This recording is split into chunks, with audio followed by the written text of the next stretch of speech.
The Silence of the Lambs, a novel by Thomas Harris, told by Kathy Bates. Behavioral science, the FBI section that deals with serial murder, is on the bottom floor of the Academy building at Quantico, half buried in the earth. Clarice Starling reached it flushed after a fast walk from the firing range. No one was in the outer office, so she briefly fluffed her hair using her reflection in the glass doors. She knew she could look all right without further primping.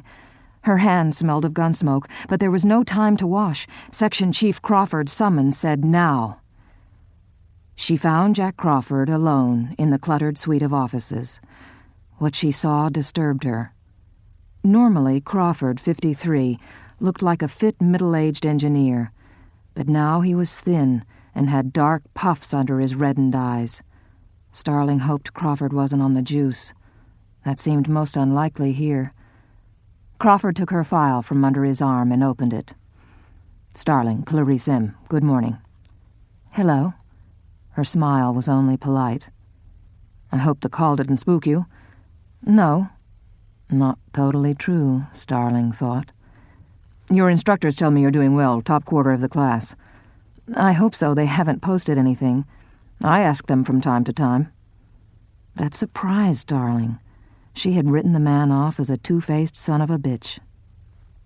She had met Special Agent Crawford when he was a guest lecturer at the University of Virginia. The quality of his criminology seminars was a factor in her coming to the Bureau. She wrote him a note when she qualified for the Academy, but he never replied, and for the 3 months she had been a trainee at Quantico, he had ignored her. Starling came from country people who do not ask for favors or press for friendship, but she was puzzled and regretful at Crawford's behavior. Now, in his presence, she liked him again, she was sorry to note. Starling, you put down in your file that you want to come directly to behavioral science when you get through with the Academy. I do. You have a lot of forensics, but no law enforcement background. We look for 6 years minimum. My father was a marshal. I know the life. Crawford smiled a little. What you do have is a double major in psychology and criminology and 2 summers working in a mental health center. Your counselor's license, is it current? It's good for 2 more years. I got it before you had the seminar at UVA, before I decided to do this. You got stuck in the hiring freeze. I was lucky, though. I found out in time to qualify as a forensic fellow. Then I could work in the lab until the Academy had an opening. You wrote to me about coming here, and I don't think I answered. I know I didn't. I should have. Do you know about VICAP? I know it's the Violent Criminal Apprehension Program. The Law Enforcement Bulletin says you're working on a database, but you aren't operational yet. We've developed a questionnaire. It applies to all the known serial murderers in modern times. He handed her a thick sheaf of papers in a flimsy binding. Clarice Starling's self-interest snuffled ahead like a keen beagle. She smelled a job offer coming. Getting into behavioral science in any capacity she could was tempting. Do you spook easily, Starling? Not yet. See, we've tried to interview and evaluate all the known serial murderers we have in custody in order to build a database for psychological profiling in unsolved cases. Most of the subjects went along with it, but we haven't been able to get the one man we want the most. I want you to go after him tomorrow. Clarice Starling felt a glad knocking in her chest, and some apprehension, too. Who's the subject? The psychiatrist, Dr. Hannibal Lecter. Starling looked at Crawford steadily. Hannibal the cannibal, she said. Yes, well, I'm glad of the chance, but you have to know I'm wondering, why me? Mainly because you're available. I don't expect him to cooperate. He's already refused through an intermediary, the director of the hospital, but I have to be able to say our qualified examiner went to him and asked him personally. I don't have anyone else. You're jammed. Buffalo Bill and the things in Nevada, Starling said. You got it. Not enough warm bodies. Any bearing on a current case? No, I wish there were. If he balks on me, do you still want a psychological evaluation? No, I'm waist-deep in inaccessible patient evaluations of Dr. Lecter, and they're all different. Crawford mixed an Alka-Seltzer at the water cooler. It's ridiculous, you know. Lecter writes for the psychiatric journals himself. Extraordinary stuff. but it's never about his own little anomalies. Once he pretended to cooperate with the hospital director, Dr. Chilton, in some tests. Lecter sitting with a blood pressure cuff on his penis while looking at pictures of disasters. Lecter published all that he'd learned about Chilton and made a fool out of him. He responds to serious correspondence from psychiatric students in fields unrelated to his case, and that's all he does. If he won't talk to you, I just want straight reporting. How does he look? How does his cell look? What's he doing? Local color, so to speak. Crawford leaned forward until he faced her at a distance of 2 feet. Be very careful with Hannibal Lecter. Dr. Chilton will go over the physical procedure you use to deal with him. Don't deviate from it. Do not deviate from it 1 iota for any reason. If Lecter talks to you at all, he'll just be trying to find out about you. It's the kind of curiosity that makes a snake look in a bird's nest. We both know you have to back and forth a little in interviews, but you tell him no specifics about yourself. You don't want any of your personal facts in his head. You know what he did with Will Graham. I read about it when it happened. He cut up Will with a linoleum knife. It's a wonder he didn't die. His face looks like damn Picasso drew him, thanks to Lecter, and he tore a nurse up in the hospital. Just do your job, and don't ever forget that you're dealing with a monster. I didn't pick you out of a hat, Starling. I remembered that you asked me a couple of interesting questions after my seminar. Our director will see your own report over your signature, if it's clear and tight and organized. I decide that, and I will have it by 0900 Sunday. Okay, Starling, carry on in the prescribed manner. Crawford smiled at her, but his eyes were dead. Dr. Frederick Chilton, 58, administrator of the Baltimore State Hospital for the Criminally Insane, has a long, wide desk upon which there are no hard or sharp objects. Some of the staff call it the moat. Other staff members don't know what the word moat means. Dr. Chilton remained seated behind his desk when Clarice Starling came into his office. We've had a lot of detectives here, but I can't remember one so attractive. Starling knew intuitively that the shine on his extended hand was lanolin from patting his hair. She let go before he did. It is Miss Starling, isn't it? It's Starling, Doctor, with an A. Thank you for your time. So the FBI is going to the girls, like everything else. The Bureau's improving, Dr. Chilton, it certainly is. Will you be in Baltimore for several days? You know you can have a good time here if you know the town. She looked away to spare herself his smile, and knew at once that he had registered her distaste. My instructions are to see Dr. Lecter and report back this afternoon. I see, Chilton said. Give me your identification, please. He let her remain standing through his leisurely examination of her ID card.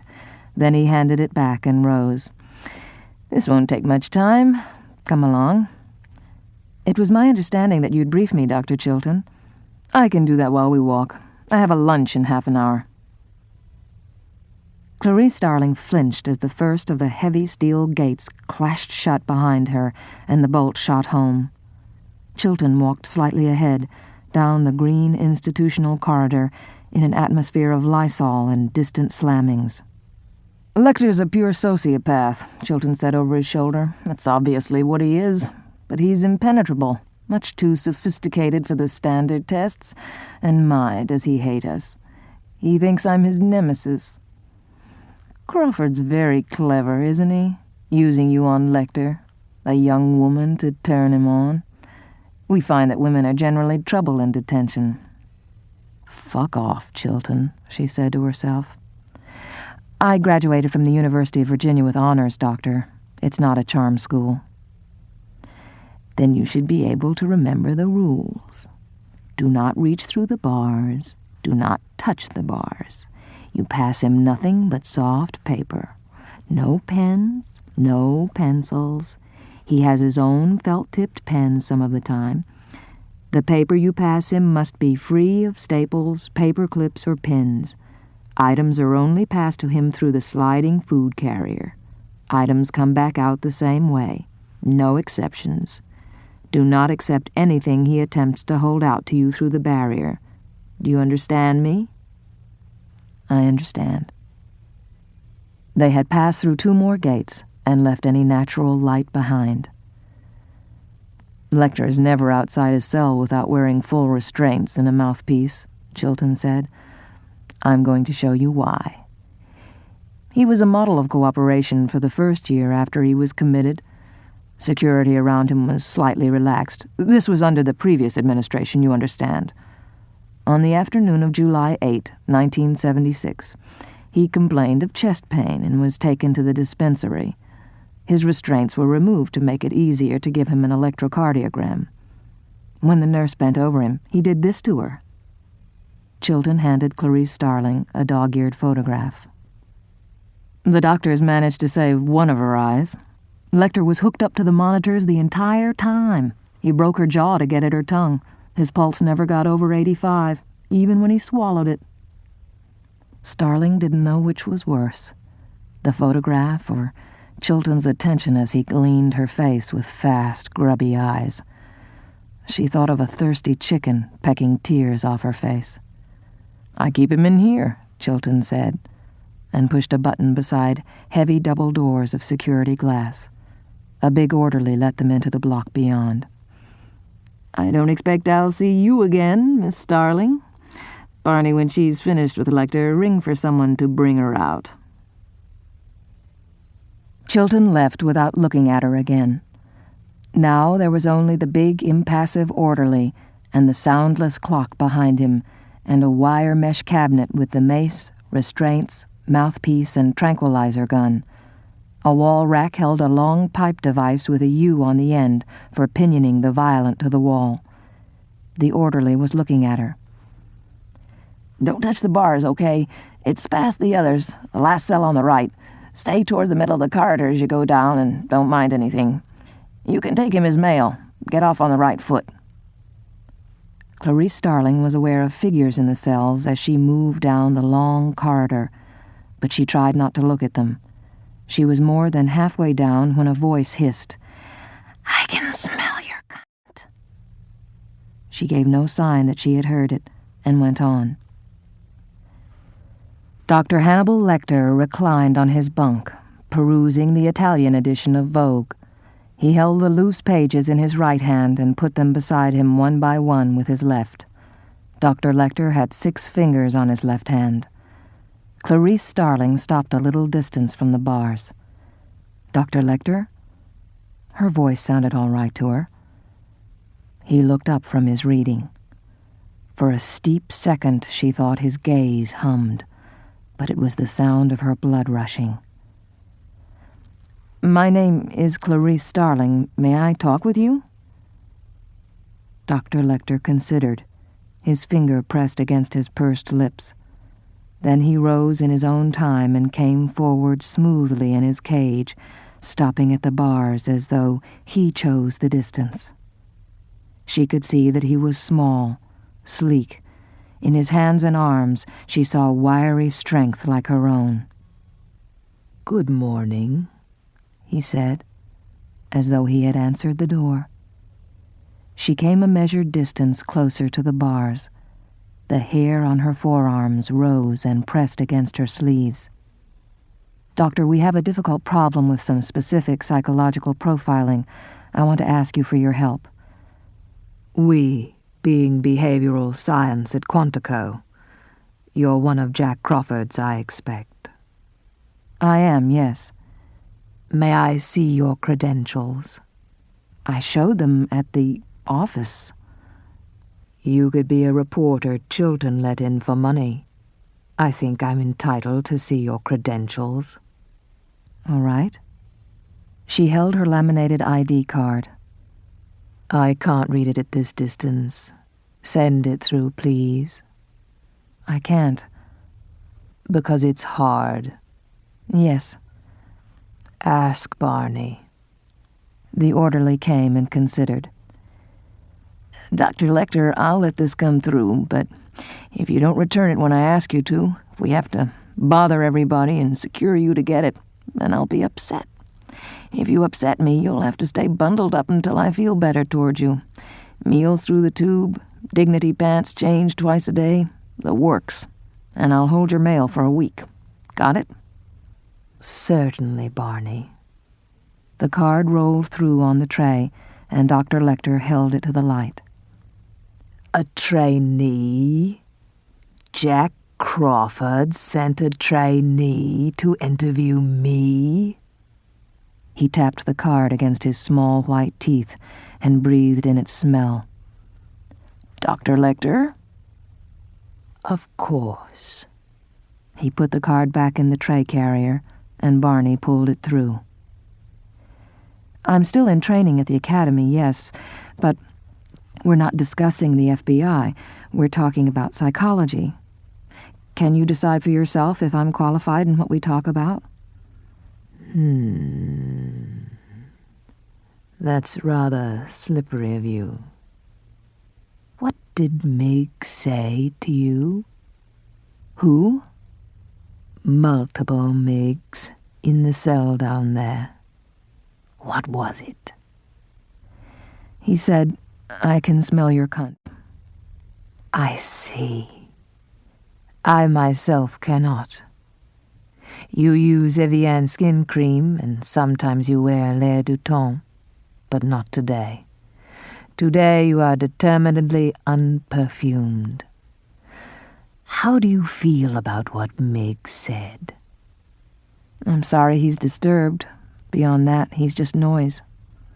How did you know about the perfume?" "A puff from your bag when you got out your card. Your bag is lovely." "Thank you." "You brought your best one, didn't you?" "Yes." It was true. She had saved for the classic casual handbag, and it was the best item she owned. "It's much better than your shoes." "Maybe they'll catch up." "I have no doubt of it." "Did you do the drawings on your walls, Doctor?"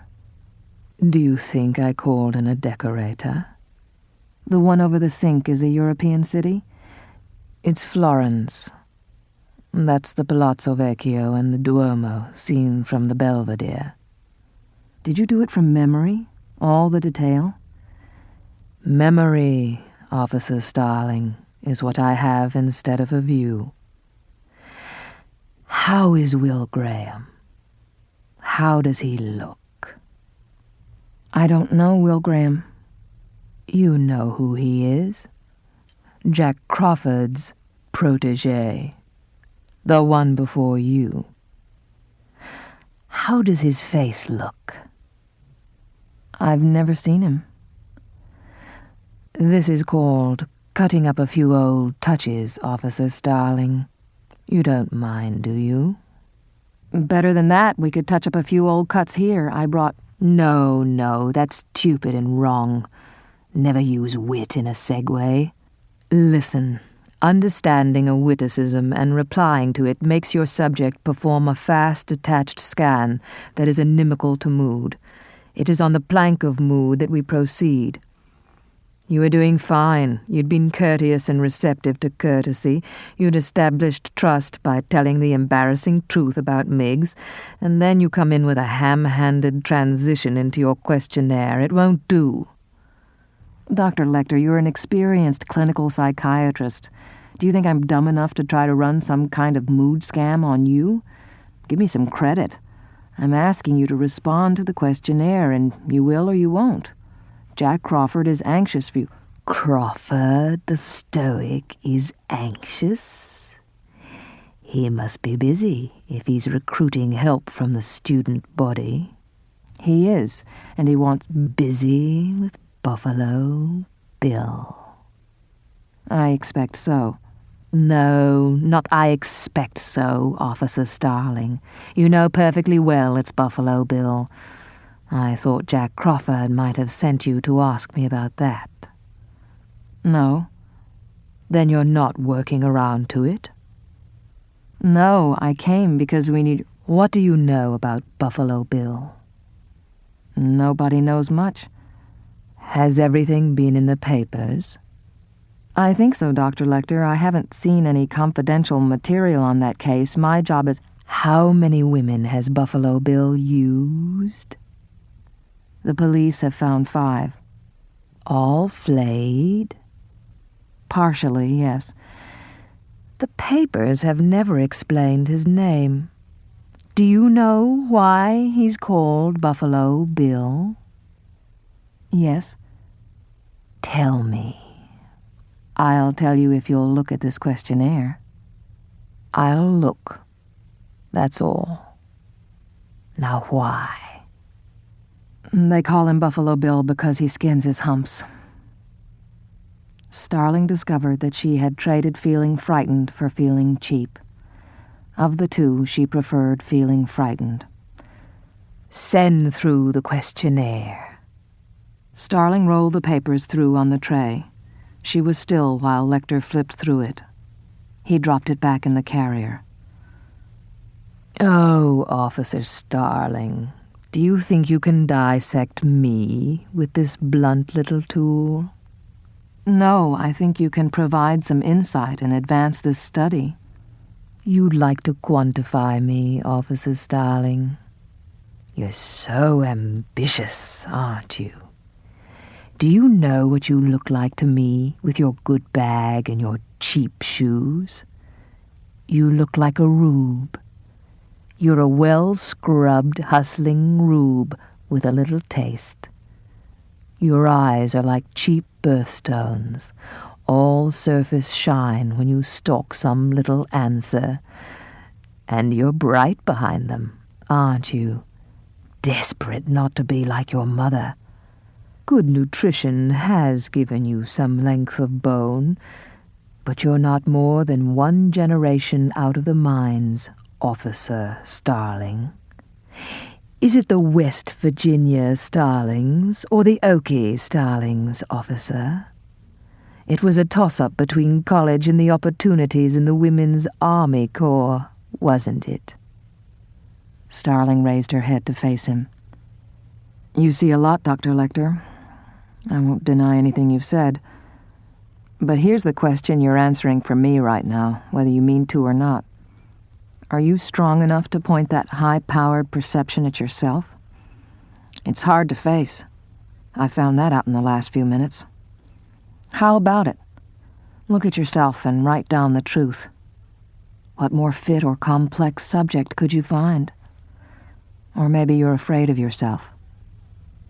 You're tough, aren't you, Officer Starling? Reasonably so, yes. And you'd hate to think you were common. Wouldn't that sting? My.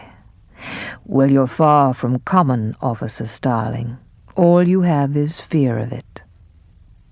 I've been thinking about Valentine's Day, only a week away. I could make you very happy on Valentine's Day, Clarice Starling. How, Dr. Lecter? By sending you a wonderful valentine. I'll have to think about it. Now, please excuse me. Goodbye, Officer Starling. And the study? A census taker tried to quantify me once. I ate his liver with some fava beans and a big amarone. Go back to school, little Starling.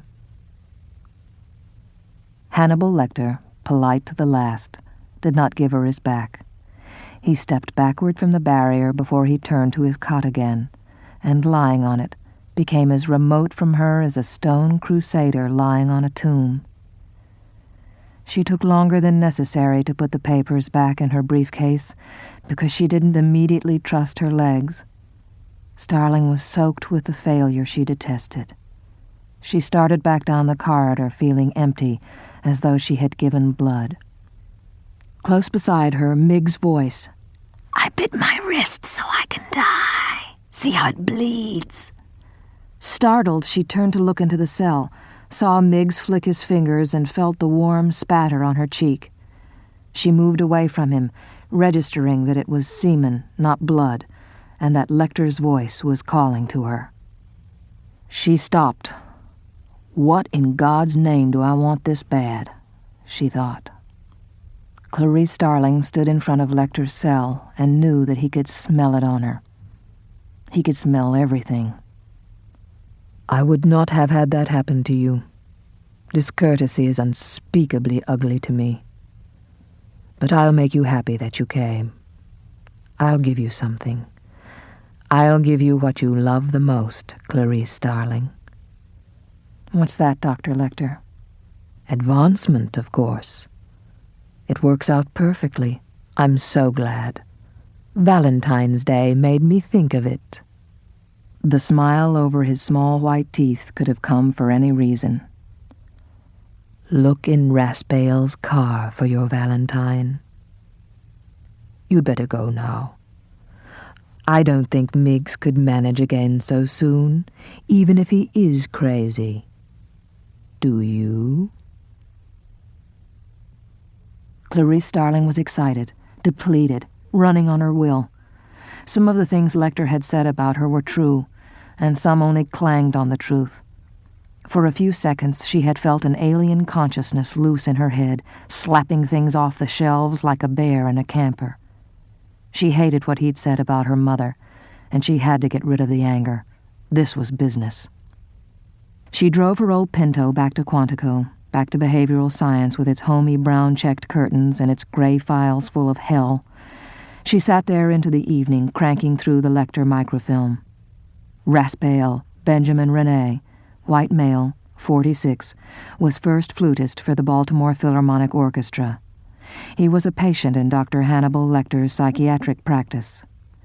On March 22, 1975, he failed to appear for a performance in Baltimore.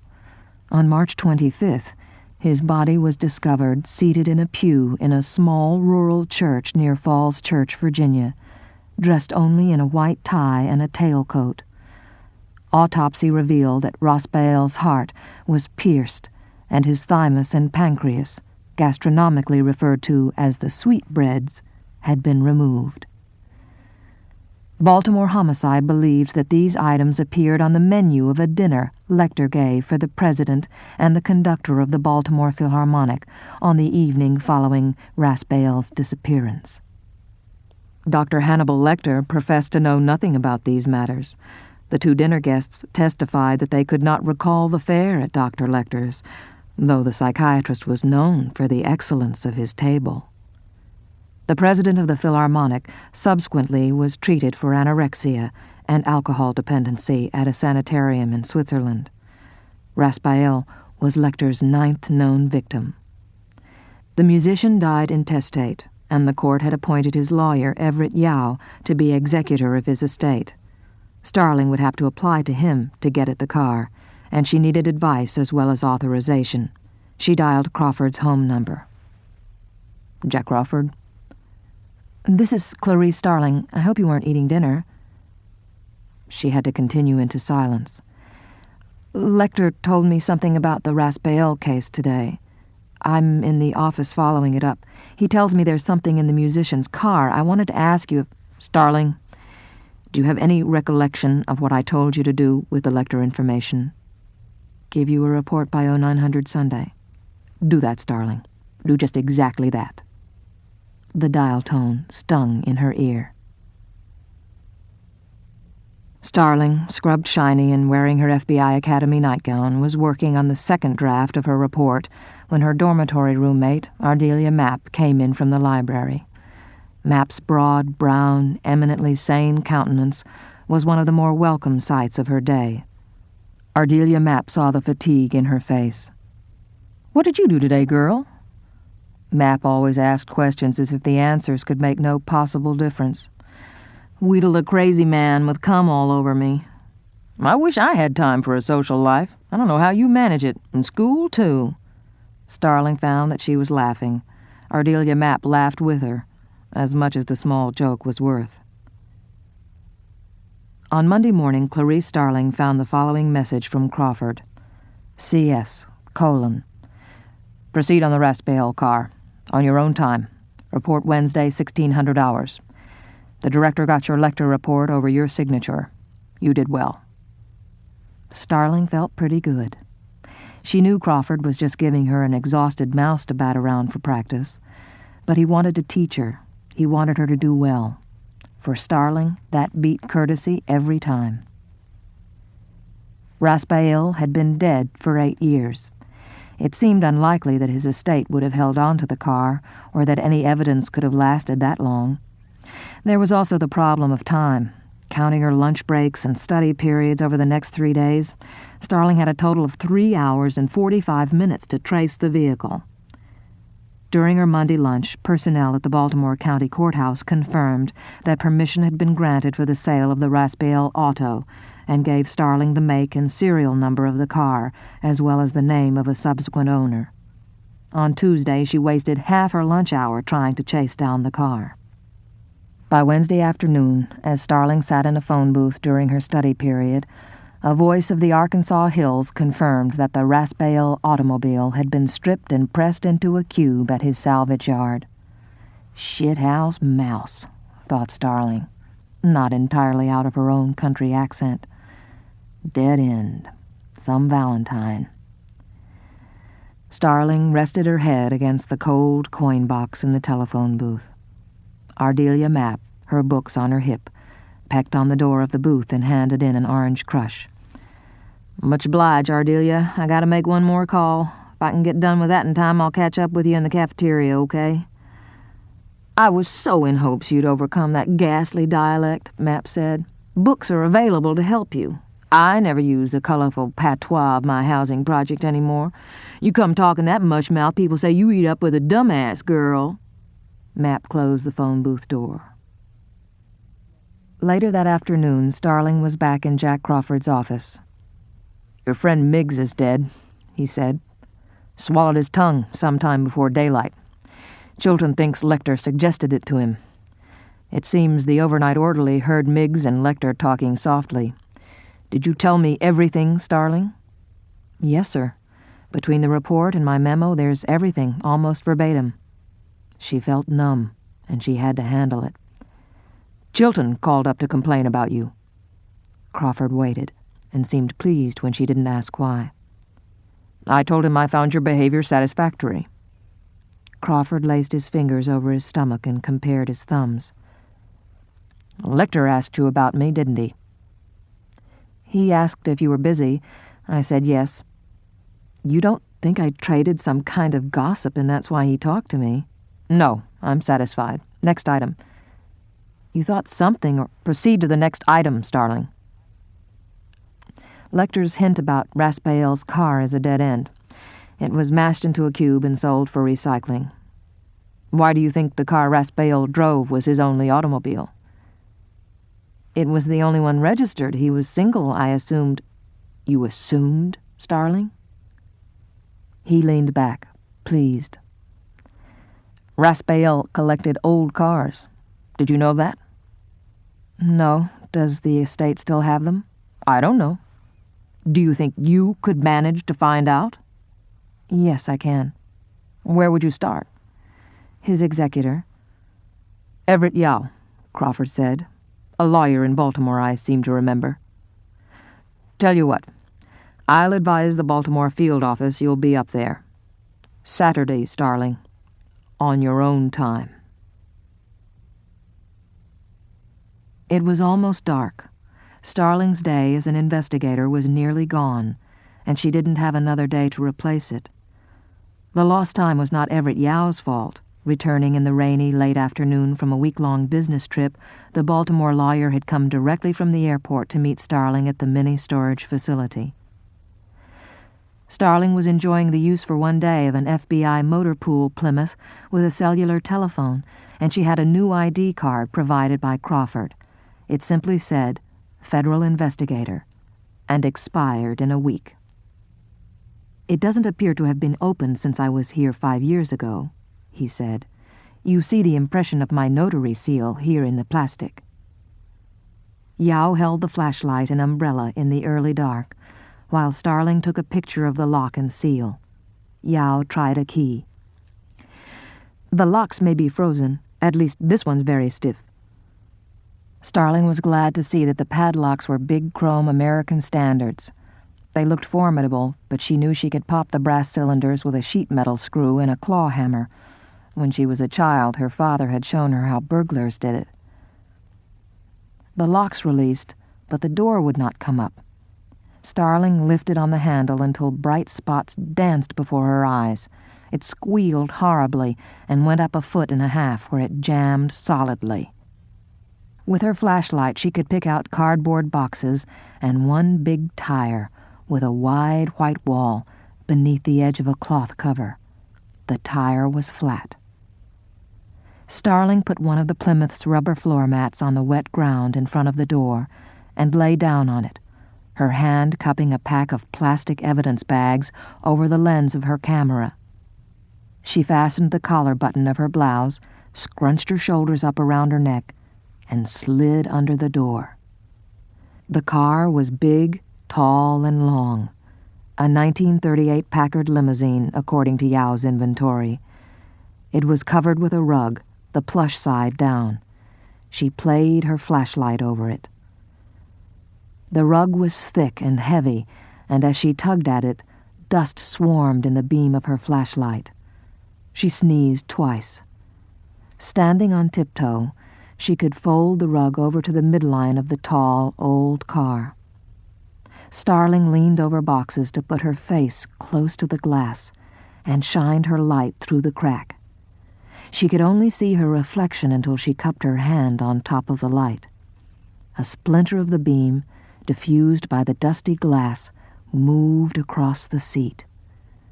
An album lay open on the seat. The colors were poor in the bad light, but she could see valentines pasted on the pages. Lacy old valentines, fluffy on the page. "Thanks a lot, Dr. Lecter."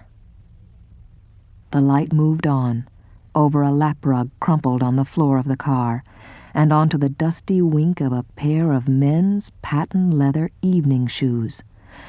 Above the shoes, black socks, and above the socks, tuxedo trousers with legs in them.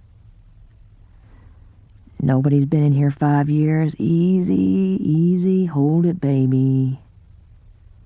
She wished she had thought to oil the Packard key before she came under the door, but when she stuck it in the lock, it worked. Now is more important than all the crap you tell your pillow for the rest of your life. Suck it up and do this right. There was hardly room to open the door more than 1/3 of the way in the narrow passage. A stale smell of decay and chemical came out of the car. It jogged her memory in a place she couldn't name. She leaned inside, opened the partition behind the chauffeur's seat, and shined her flashlight into the rear compartment of the car. A formal shirt with studs was the bright thing the light found first. Quickly up the shirt front to the face. No face to see. And down again, over glittering shirt studs and satin lapels, to a lap with a zipper open, and up again to the neat bow tie and the collar, where the white stub neck of a mannequin protruded. But above the neck, something else, something that reflected little light. Cloth, a black hood where the head should be, big as though it covered a parrot's cage. Velvet, Starling thought. It sat on a plywood shelf extending over the neck of the mannequin. She took several pictures from the front seat, closing her eyes against the flash of the strobe. She reached through the chauffeur's partition, unlocked the rear door, and carefully lifted the Valentine album into an evidence bag. The smell from the rear compartment was much stronger. The car springs groaned as she got into the back seat, and the figure shifted a little when she sat down beside it. The right hand in its white glove slid off the thigh and lay on the seat. She touched the glove with her finger. The hand inside was hard. Gingerly, she pushed the glove down from the wrist. The wrist was some white synthetic material. There was a lump in the trousers, that for a silly instant reminded her of certain events in high school. Gentle as a caress, her hand touched the hood. The cloth slid easily over something hard and slick beneath. When she felt the round knob on the top, she knew. She knew that it was a big laboratory specimen jar, and she knew what would be in it. With dread, but little doubt, she pulled off the cover. The head inside the jar had been severed neatly beneath the jaw. It faced her, the eyes long burned milky by the alcohol that preserved it. The mouth was open, and the tongue protruded slightly, very gray. Over the years, the alcohol had evaporated to the point that the head was resting on the bottom of the jar, its crown protruding through the surface of the fluid in a cap of decay. Turned at an owlish angle to the body beneath, it gaped stupidly at Starling. Even in the play of light over the features, it remained dumb and dead. Starling was pleased and exhilarated.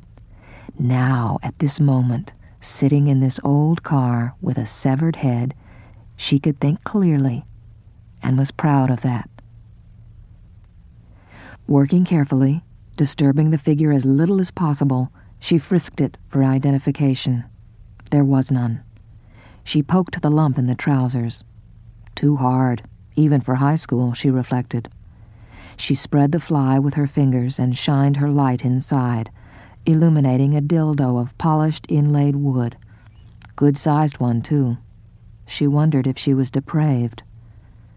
Carefully, she rotated the jar and examined the sides and back of the head for wounds. There were none visible. Contemplating the face again, she believed she learned something that would endure. Looking with purpose at this face, its tongue changing color where it touched the glass, was not as bad as her dreams of Miggs swallowing his tongue. She felt she could look at anything if she had something positive to do about it. Starling was young.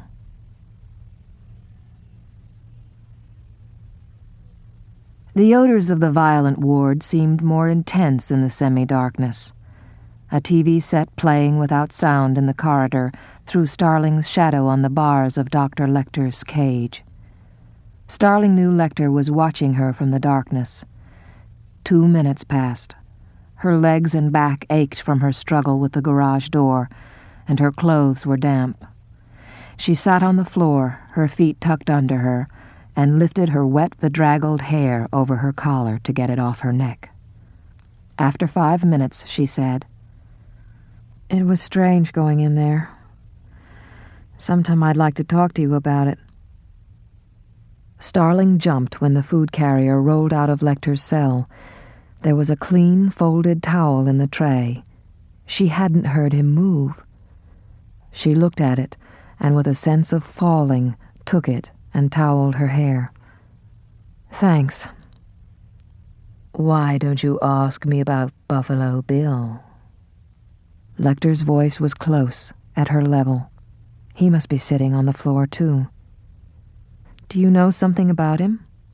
"I might, if I saw the case file." "I don't have that case. Now, Dr. Lecter, please tell me about the person in the Packard." "You found an entire person? Odd. I only saw a head. Where do you suppose the rest came from?" "All right. Whose head was it?"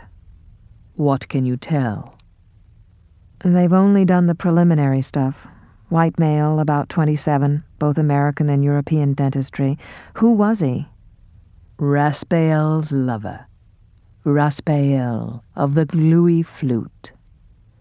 "What were the circumstances? How did he die?" "Circumlocution, Officer Starling?" "No, I'll ask it later." "Let me save you some time. I didn't do it. Raspail did. He liked sailors. This was a Swedish one named Klaus something.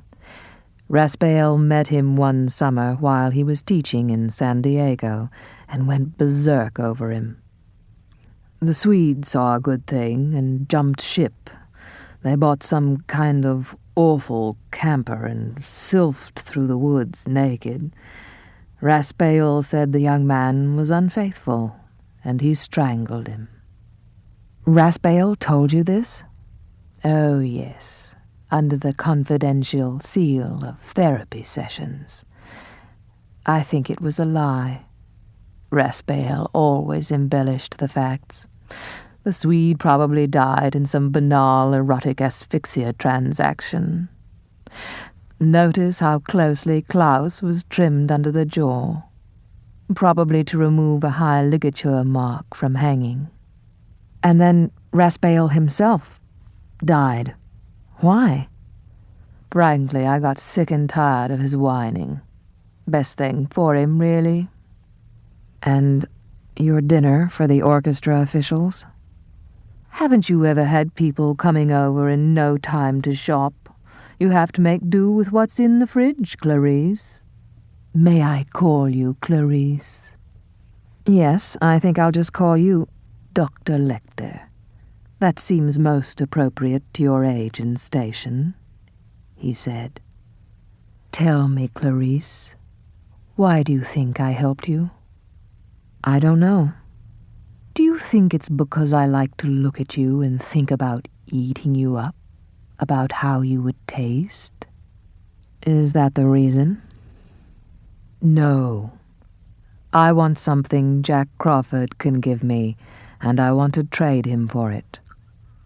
But he won't ask for my help with Buffalo Bill, even though he knows it means more young women will die.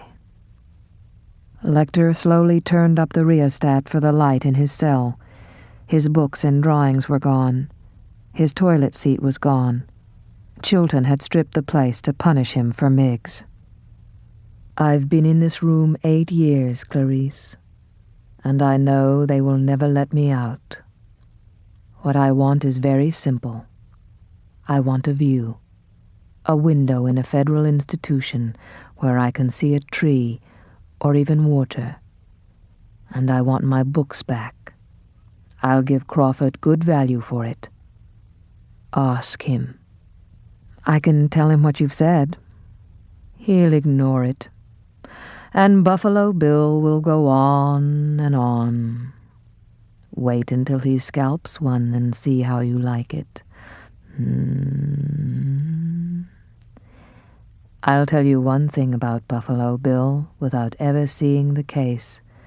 And years from now, when they catch him, if they ever do, you'll see that I was right, and I could have helped. Clarice? Yes? Buffalo Bill has a 2-story house.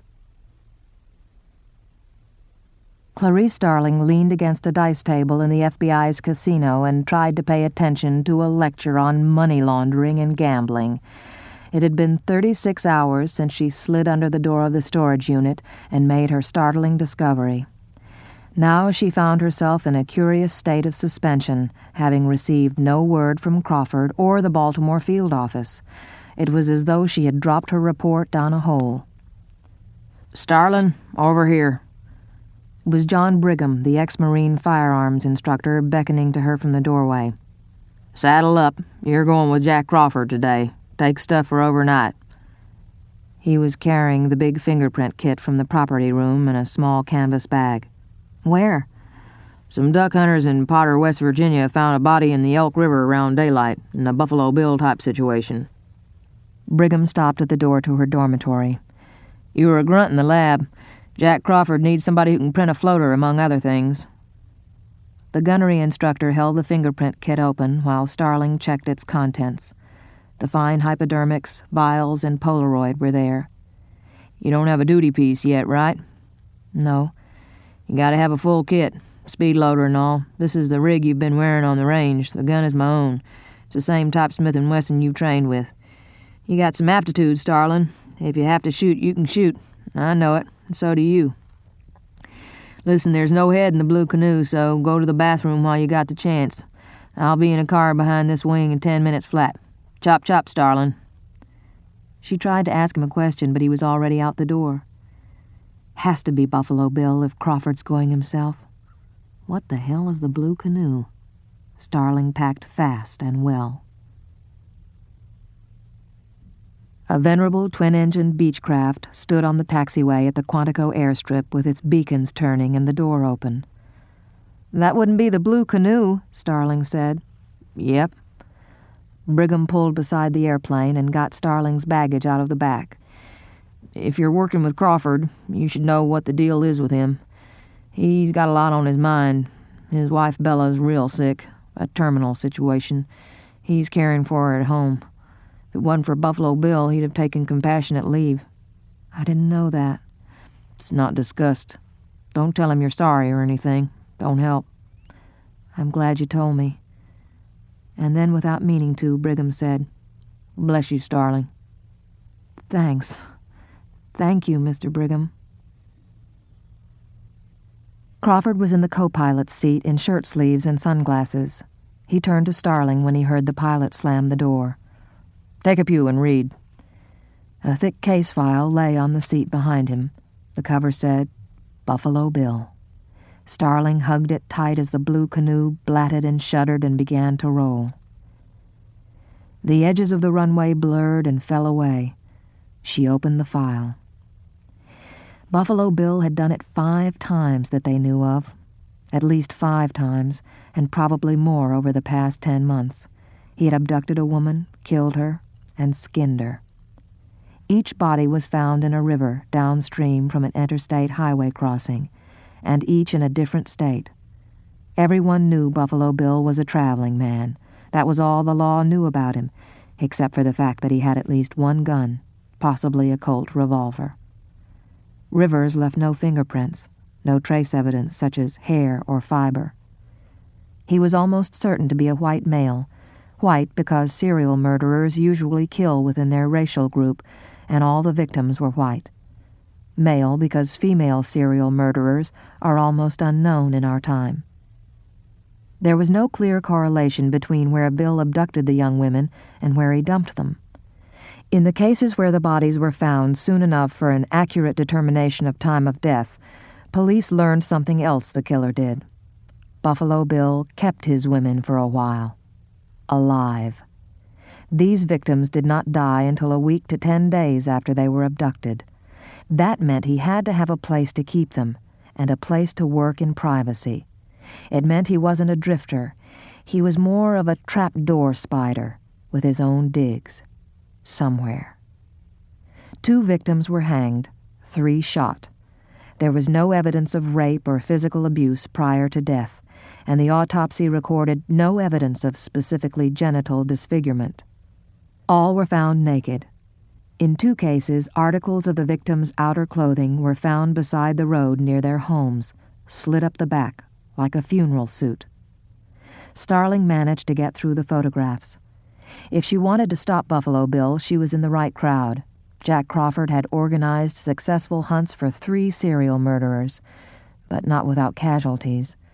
Will Graham, the keenest hound ever to run in Crawford's pack, now had a face that was hard to look at. Crawford climbed out of the co-pilot's seat and buckled in beside her. He opened his file to a map of the central and eastern United States. Locations where bodies had been found were marked on it. Crawford took a pen from his pocket and marked the newest location, their objective.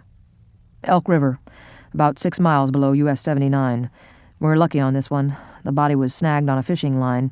They don't think she's been in the water all that long. They're bringing her to Potter, the county seat. I want to know who she is fast so we can sweep for any witnesses to the abduction. We'll send the prints back on a landline as soon as we get 'em." Crawford tilted his head to look at Starling through the bottoms of his glasses. "Can you do a floater?" "I can print a floater very well, in fact." "Good. Now look at this. His first victim that we know of was Frederica Bemmel, who in mid-April had been reported missing from her home in Belvedere, Ohio. 2 months later, she was found in the Blackwater River in Missouri, outside of Lone Jack. But it took us another 3 months just to get her identified. The next one he grabbed in Chicago, the third week in April.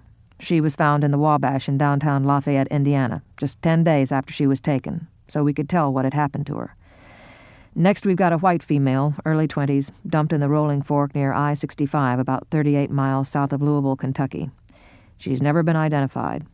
And the Varner woman was grabbed in Evansville, Indiana, and dropped in the Ambra, just below Interstate 70 in eastern Illinois. Then he moved south and dumped one in the Conasauga below Damascus, Georgia, down from Interstate 75. That was this Kitteridge girl from Pittsburgh. Here's her graduation picture. His luck's ungodly. Nobody's ever seen him make a snatch. Except for the dumps being near an interstate, we haven't seen any pattern. If you trace heaviest traffic routes backward from the dump sites, do they converge at all? No. What if you postulate that he's making a drop-off and a new abduction on the same trip? Starling asked, carefully avoiding the forbidden word assume. That's a good idea. If he is doing both things in one trip, he's zigging around. We run computer simulations, first with him westbound on the interstates, then eastbound, then various combinations with the best dates we can put on the dumps and abductions. You put it in the computer and smoke comes out. He lives in the east, it tells us. He's not in a moon cycle, it tells us. No convention dates in the cities correlate, and he's definitely too careful to be considered a suicide. No, he's seen us coming. Clarice Starling's stomach lifted as the airplane started its descent for landing. A couple of things, Starling. I look for first-rate forensics from you, but I need more than that. You don't say much, and that's okay, neither do I. But don't ever feel you've got to have a new fact to tell me before you can bring something up. There aren't any silly questions. You'll see things that I won't, and I want to know what they are. Maybe you've got a knack for this. All of a sudden, we've got this chance to see if you do.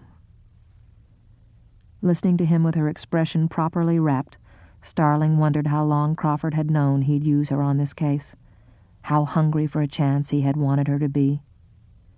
The pilot lifted an earphone and spoke over his shoulder. "Final approach, Jack. You staying back there?" "Yeah. School's out, Starling." In the private parking lot behind the Potter funeral home, where the hearses waited, 2 young deputies and 1 old one stood with 2 state troopers under a bare elm. It was not cold enough for their breath to steam. Starling looked at these men as the cruiser pulled into the lot. The deputies watched her sidelong as she passed. One said, "Ma'am?" She gave them a nod and a smile of the correct dim wattage as she went to join Crawford on the back porch. They had moved into the funeral home's dim back corridor. So in an embalming room, with cabbage roses in the wallpaper and a picture molding beneath its high ceiling, in a white frame house of a type she understood, Clarice Starling met with her first direct evidence of Buffalo Bill. The bright green body bag, tightly zipped, was the only modern object in the room. It lay on an old-fashioned porcelain embalming table, reflected many times in the glass panes of cabinets holding trokers and packages of rock-hard cavity fluid.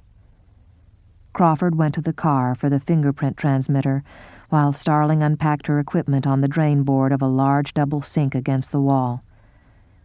Too many people were in the room. Several deputies, the chief deputy, all had wandered in with them and showed no inclination to leave. It wasn't right. Why didn't Crawford come on and get rid of him?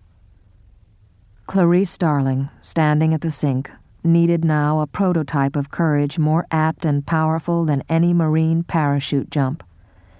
The image came to her and helped her, but it pierced her too. Her mother, standing at the sink, washing blood out of her father's hat, running cold water over the hat, saying, "We'll be all right, Clarice. Tell your brothers and sister to wash up and come to the table. We need to talk, and then we'll fix her supper." Starling took off her scarf and tied it over her hair like a mountain midwife. She took a pair of surgical gloves out of her kit. When she opened her mouth for the first time in Potter, her voice had more than its normal twang, and the force of it brought Crawford to the door to listen. "Gentlemen, you officers and gentlemen, listen here a minute. Please. Now let me take care of her." She held her hands before their faces as she pulled on the gloves. "There's things we need to do for her. You brought her this far, and I know her folks would thank you if they could. Now please go on out and let me take care of her." Crawford saw them suddenly go quiet and respectful and urge each other out in whispers. "Come on, Jess, let's go on out in the yard." And Crawford saw that the atmosphere had changed here in the presence of the dead, that wherever this victim came from, whoever she was, the river had carried her into the country, and while she lay helpless in this room in the country, Clarice Starling had a special relationship to her.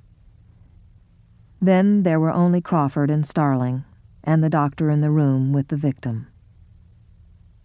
She dug her cameras out of the equipment bag on the drain board, her back to the room. Behind her, she heard the zipper of the body bag go down. Starling blinked at the cabbage roses on the wall, took a deep breath, turned around, and looked at the body on the table. The victim was a heavy-hipped young woman, 67 inches long by Starling's tape. The water had leached her gray where the skin was gone, but it had been cold water, and she clearly hadn't been in it more than a few days. The body was flayed neatly from a clean line just below the breast to the knees, about the area that would be covered by a bullfighter's pants and sash. Her breasts were small, and between them, over the sternum, was the apparent cause of death, a ragged, star-shaped wound a hand's breadth across. Her round head was peeled to the skull, from just above the eyebrows and ears to the nape. "Dr. Lecter said he'd start scalping," Starling said. Crawford stood with his arms folded while she photographed the body. "What do you see, Starling?" "Well, she's not a local. Her ears are pierced 3 times each, and she wore glitter polish. Looks like town to me. She's got maybe 2 weeks or so hair growth on her legs. And see how soft it's grown in? I think she got her legs waxed. Armpits, too. Look how she bleached the fuzz on her upper lip. She was pretty careful about herself, but she hasn't been able to take care of it for a while." "What about the wound?" "I don't know. I would have said a gunshot exit wound, except that it looks like part of an abrasion collar and a muzzle stamp at the top there." "Good, Starling. It's a contact entrance wound over the sternum. The explosion gases expand between the bone and the skin and blow out the star around the hole." "She's got 2 nails broken off here on the left hand," Starling continued. "They're broken back up in the quick, and it looks like dirt or some hard particles driven up under some of the others." "Take samples of the grit and a couple of flakes of nail polish," Crawford said. Lamar, a lean funeral home assistant with a whiskey bloom in the middle of his face, came in while she was doing it. "You must have been a manicurist one time," he said.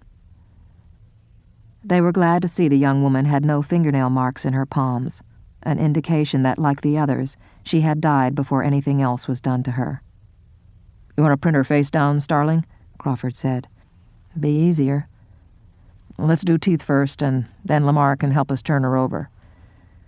At Starling's direction, Lamar gently opened the young woman's mouth and retracted her lips, while Starling placed the Polaroid against the face to get details of the front teeth. That part was easy, but she had to shoot the molars with a palatal reflector, watching from the side for the glow through the cheek, to be sure the strobe around the lens was lighting the inside of the mouth. Starling watched the first Polaroid print of the molars develop. "She's got something in her throat," Starling said. Crawford looked at the picture. It showed a dark, cylindrical object just behind the soft palate. "Give me the flashlight." "When a body comes out of the water, a lot of times there's like leaves and things in the mouth," Lamar said, helping Crawford to look. Starling took some forceps out of her bag. She looked at Crawford across the body. He nodded. It only took her a second to get it. "What is it? Some kind of seed pod?" Crawford said. "No, sir. That's a bug cocoon," Lamar said. He was right. Starling put it in a jar and continued her work. Face down, the body was easy to fingerprint. Starling had been prepared for the worst, but none of the tedious and delicate injection methods or finger stalls were necessary. 2 triangular pieces of skin were missing from high on the shoulders. Starling took pictures. She felt the urge to say something before they zipped up the bag, to make a gesture or express some kind of commitment. In the end, she just shook her head and got busy packing the samples into her case. By the time Starling had finished taping a memo to the pathologist across the zipper of the body bag, Crawford's fingerprint transmitter was clicking on the office desk. "Drop me at the lab, Jeff," Crawford told the driver. "Then I want you to wait for Officer Starling at the Smithsonian. She'll go on from there to Quantico." "Yes, sir." They were crossing the Potomac River coming into downtown Washington from the airport. Crawford was not in a good humor. 9 hours had passed since he transmitted the fingerprints and pictures of the victim, and she remained unidentified. "I'll post the hotline and latent descriptor index when I take your prints up to ID," Crawford said. The latent descriptor index in the identification section's computer compares the characteristics of a crime under investigation to the known proclivities of criminals on file. When it finds pronounced similarities, it suggests suspects and produces their fingerprints. Then a human operator compares the file fingerprints with latent prints found at the scene. There were no prints yet on Buffalo Bill, but Crawford wanted to be ready. "You draft me an insert for the file. Do you know how to do it?" Crawford said. "I know how." "Pretend I'm the index. Tell me what's new." The system requires brief, concise statements. Starling tried to come up with some. "White female, late teens or early 20s, shot to death, lower torso and thighs flayed. Starling, the index already knows he kills young white women and skins their torsos. It already knows he dumps them in rivers. It doesn't know what's new here. What is new, Starling?" "This is the 6th victim, the first one scalped, the first one with triangular patches taken from the back of the shoulders, the first one shot in the chest, the first one with a cocoon in her throat." "You forgot broken fingernails." "No, sir. She's the second one with broken fingernails." "You're right. Listen, in your insert for the file, note that the cocoon is confidential. We'll use it to eliminate false confessions." "I'm wondering if he's done that before, placed a cocoon or an insect," Starling said. "It would be easy to miss in an autopsy, especially with a floater. You know, the medical examiner sees an obvious cause of death. It's hot in there and they want to get through. Can we check back on that?" "I'll do it if I have to, but we'll see what you find out of the Smithsonian before I decide." "Scalping. That's rare, isn't it?" "Uncommon, yes," Crawford said. "But Dr. Lecter said Buffalo Bill would do it. How did he know that?" "He didn't know it." "He said it, though." "It's not a big surprise, Starling. Certainly not to me. I should have said that scalping was rare until the Mengel case. Remember him? He scalped that woman. There were 2 or 3 copycats after that. The papers, when they were playing around with the Buffalo Bill tag, emphasized more than once that this killer didn't take scalps. It's no wonder after that. He probably follows his press. Lecter was guessing. He didn't say when it would happen, so he could never be wrong. If we caught Bill and there was no scalping, Lecter could say we got him just before he did it." "Dr. Lecter also said Buffalo Bill lives in a 2-story house. We never got into that. Why do you suppose he said it?" "That's not a guess. He's very likely right, and he could have told you why, but he wanted to tease you with it. It's the only weakness I ever saw in him. He has to look smart, smarter than anybody. He's been doing it for years." "You said ask if I don't know. Well, I have to ask you to explain that." "Okay. 3 of the victims were hanged, right? As Dr. Lecter knows from personal experience, darling, it's very hard for one person to hang another against their will. So the way it's done is in a stairwell. You tell the victim you're taking them up to use the bathroom, whatever, walk them up with a hood on, slip the noose on, and boot them off the top step with the rope fastened to the landing railing. It's the only good way in a house. A fellow in California popularized it. If Bill didn't have a stairwell, he'd kill them another way. Jeff, you can let me out here." She watched him walk away, a middle-aged man, laden with cases and rumpled from flying, his cuffs muddy from the riverbank, going home to what he did at home, going home to Bella. She would have killed for him then. That was one of Crawford's great talents.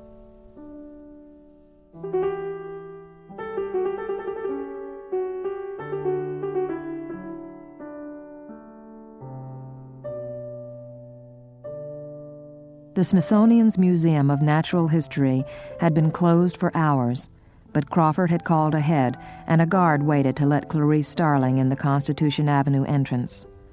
Starling followed the guard through a dim maze of corridors, walled high with wooden cases of specimens. Only the small labels revealed their contents. She was in the heart of entomology, on a rotunda gallery high above the great stuffed elephant. There she found the office with lights on and the door open. "Time, Pilch, let's go here, time!" Starling stopped in the doorway. 2 men sat at a laboratory table playing chess. Both were about 30, one black-haired and lean, the other pudgy with wiry red hair. They appeared to be engrossed in the chessboard. If they noticed Starling, they gave no sign. "I have the specimen Special Agent Crawford called about." "I can't imagine why we didn't hear your siren," the pudgy one said. "We're waiting all night here to identify a bug for the FBI. Bugs are all we do. Nobody said anything about Special Agent Crawford's specimen. He should show his specimen privately to his family doctor. Time, Pilch!" "I'd love to catch your whole routine another time, but this is urgent, so let's do it now. Time, Pilch." The black-haired one looked around at her, saw her leaning against the doorframe with her briefcase. When he got up, he was tall. "I'm Noble Pilcher. That's Albert Roden. You need an insect identified? We're happy to help. You are Clarice Starling.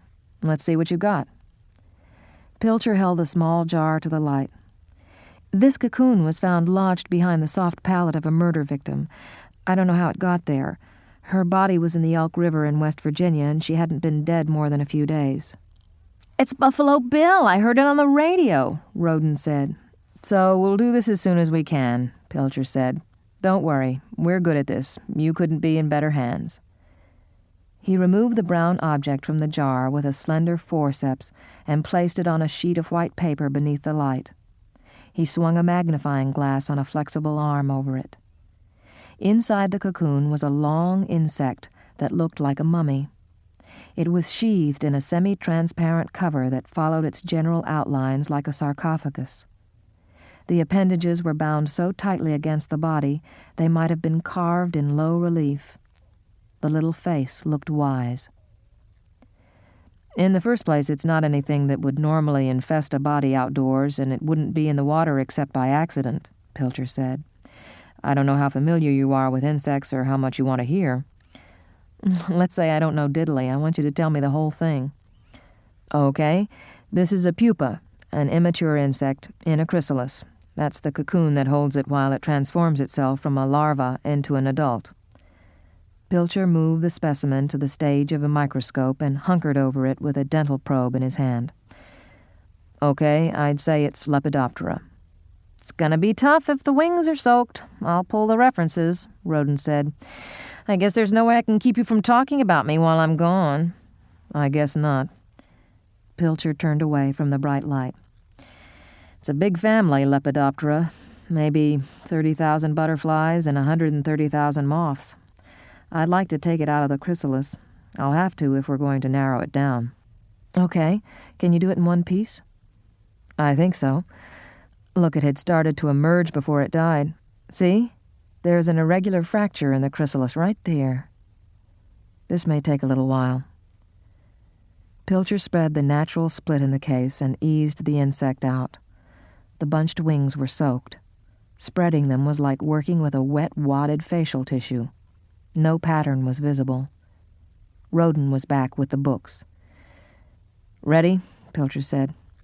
"Would you turn out the light, Officer Starling?" She watched Pilcher's pen light come on. When he shined it on the specimen, the insect's eyes glowed in the dark, reflecting the narrow beam. "Owlet," Roden said. "Probably, but which one?" Pilcher said. "Give us the lights, please." "Okay, let's see you shine, Albert, my man." Roden's wiry red head covered the microscope. Arabis odora, Roden said at last. The black witch moth. He was already turning pages. A tropical species sometimes straying up to Canada in the fall, Roden read. Indigenous West Indies, southern U.S., considered a pest in Hawaii. Fuckola, Starling thought. Nuts, she said aloud. They're all over. But they're not all over all the time. Pilcher's head was down. He pulled at his chin. Do they double brood, Roden? Wait a second. Yeah, in extreme South Florida and South Texas. When? May and August. I was just thinking, Pilcher said. Your specimen had started fracturing its cocoon to come out. In the West Indies or Hawaii, maybe, I could understand it. But it's winter here. In this country, it would wait 3 months to come out, unless it happened accidentally in a greenhouse or somebody raised it. Raised it? How? In a cage, in a warm place with some acacia leaves for the larvae to eat until they're ready to button up in their cocoons. It's not hard to do. Is it a popular hobby? Outside professional study, do a lot of people do it? No, primarily it's entomologists trying to get a perfect specimen, maybe a few collectors. There's the silk industry, too. They raise moths, but not this kind. Entomologists must have periodicals, professional journals, people that sell equipment, Starling said. Sure, and most of the publications come here. Let me make you a bundle in the morning, Roden said. I'll see they're picked up. Thank you, Mr. Roden. Pilcher Xeroxed the references on Arabis odora and gave them to her along with the insect. I'll take you down, he said. They waited for the elevator. Most people love butterflies and hate moths, he said. But moths are more interesting, engaging. They're destructive. Some are, a lot are, but they live in all kinds of ways, just like we do. There's a moth, more than one in fact, that lives only on tears. That's all they eat or drink. What kind of tears? Whose tears? The tears of large land mammals, about our size. The old definition of moth was anything that gradually, silently eats, consumes, or wastes any other thing. It was a verb for destruction, too. Is this what you do all the time? Hunt Buffalo Bill? I do it all I can. Ardelia Mapp had left Starling's mail and half a Mound's candy bar on her bed. Across the room, Mapp was asleep. Starling carried her portable typewriter down to the laundry room, put it on the clothes-folding shelf, and cranked in a carbon set. She had organized her notes on Arabis odora on the ride back to Quantico, and she covered that quickly. Then she ate the Mounds and wrote a memo to Crawford suggesting they cross-check the entomology publication's computerized mailing lists against the FBI's known offender files and the files in the cities closest to the abductions, plus felon and sex offender files of Metro-Dade, San Antonio, and Houston, the areas where the moths were most plentiful. There was another thing, too, that she had to bring up for a second time. Let's ask Dr. Lecter why he thought the perpetrator would start taking scalps.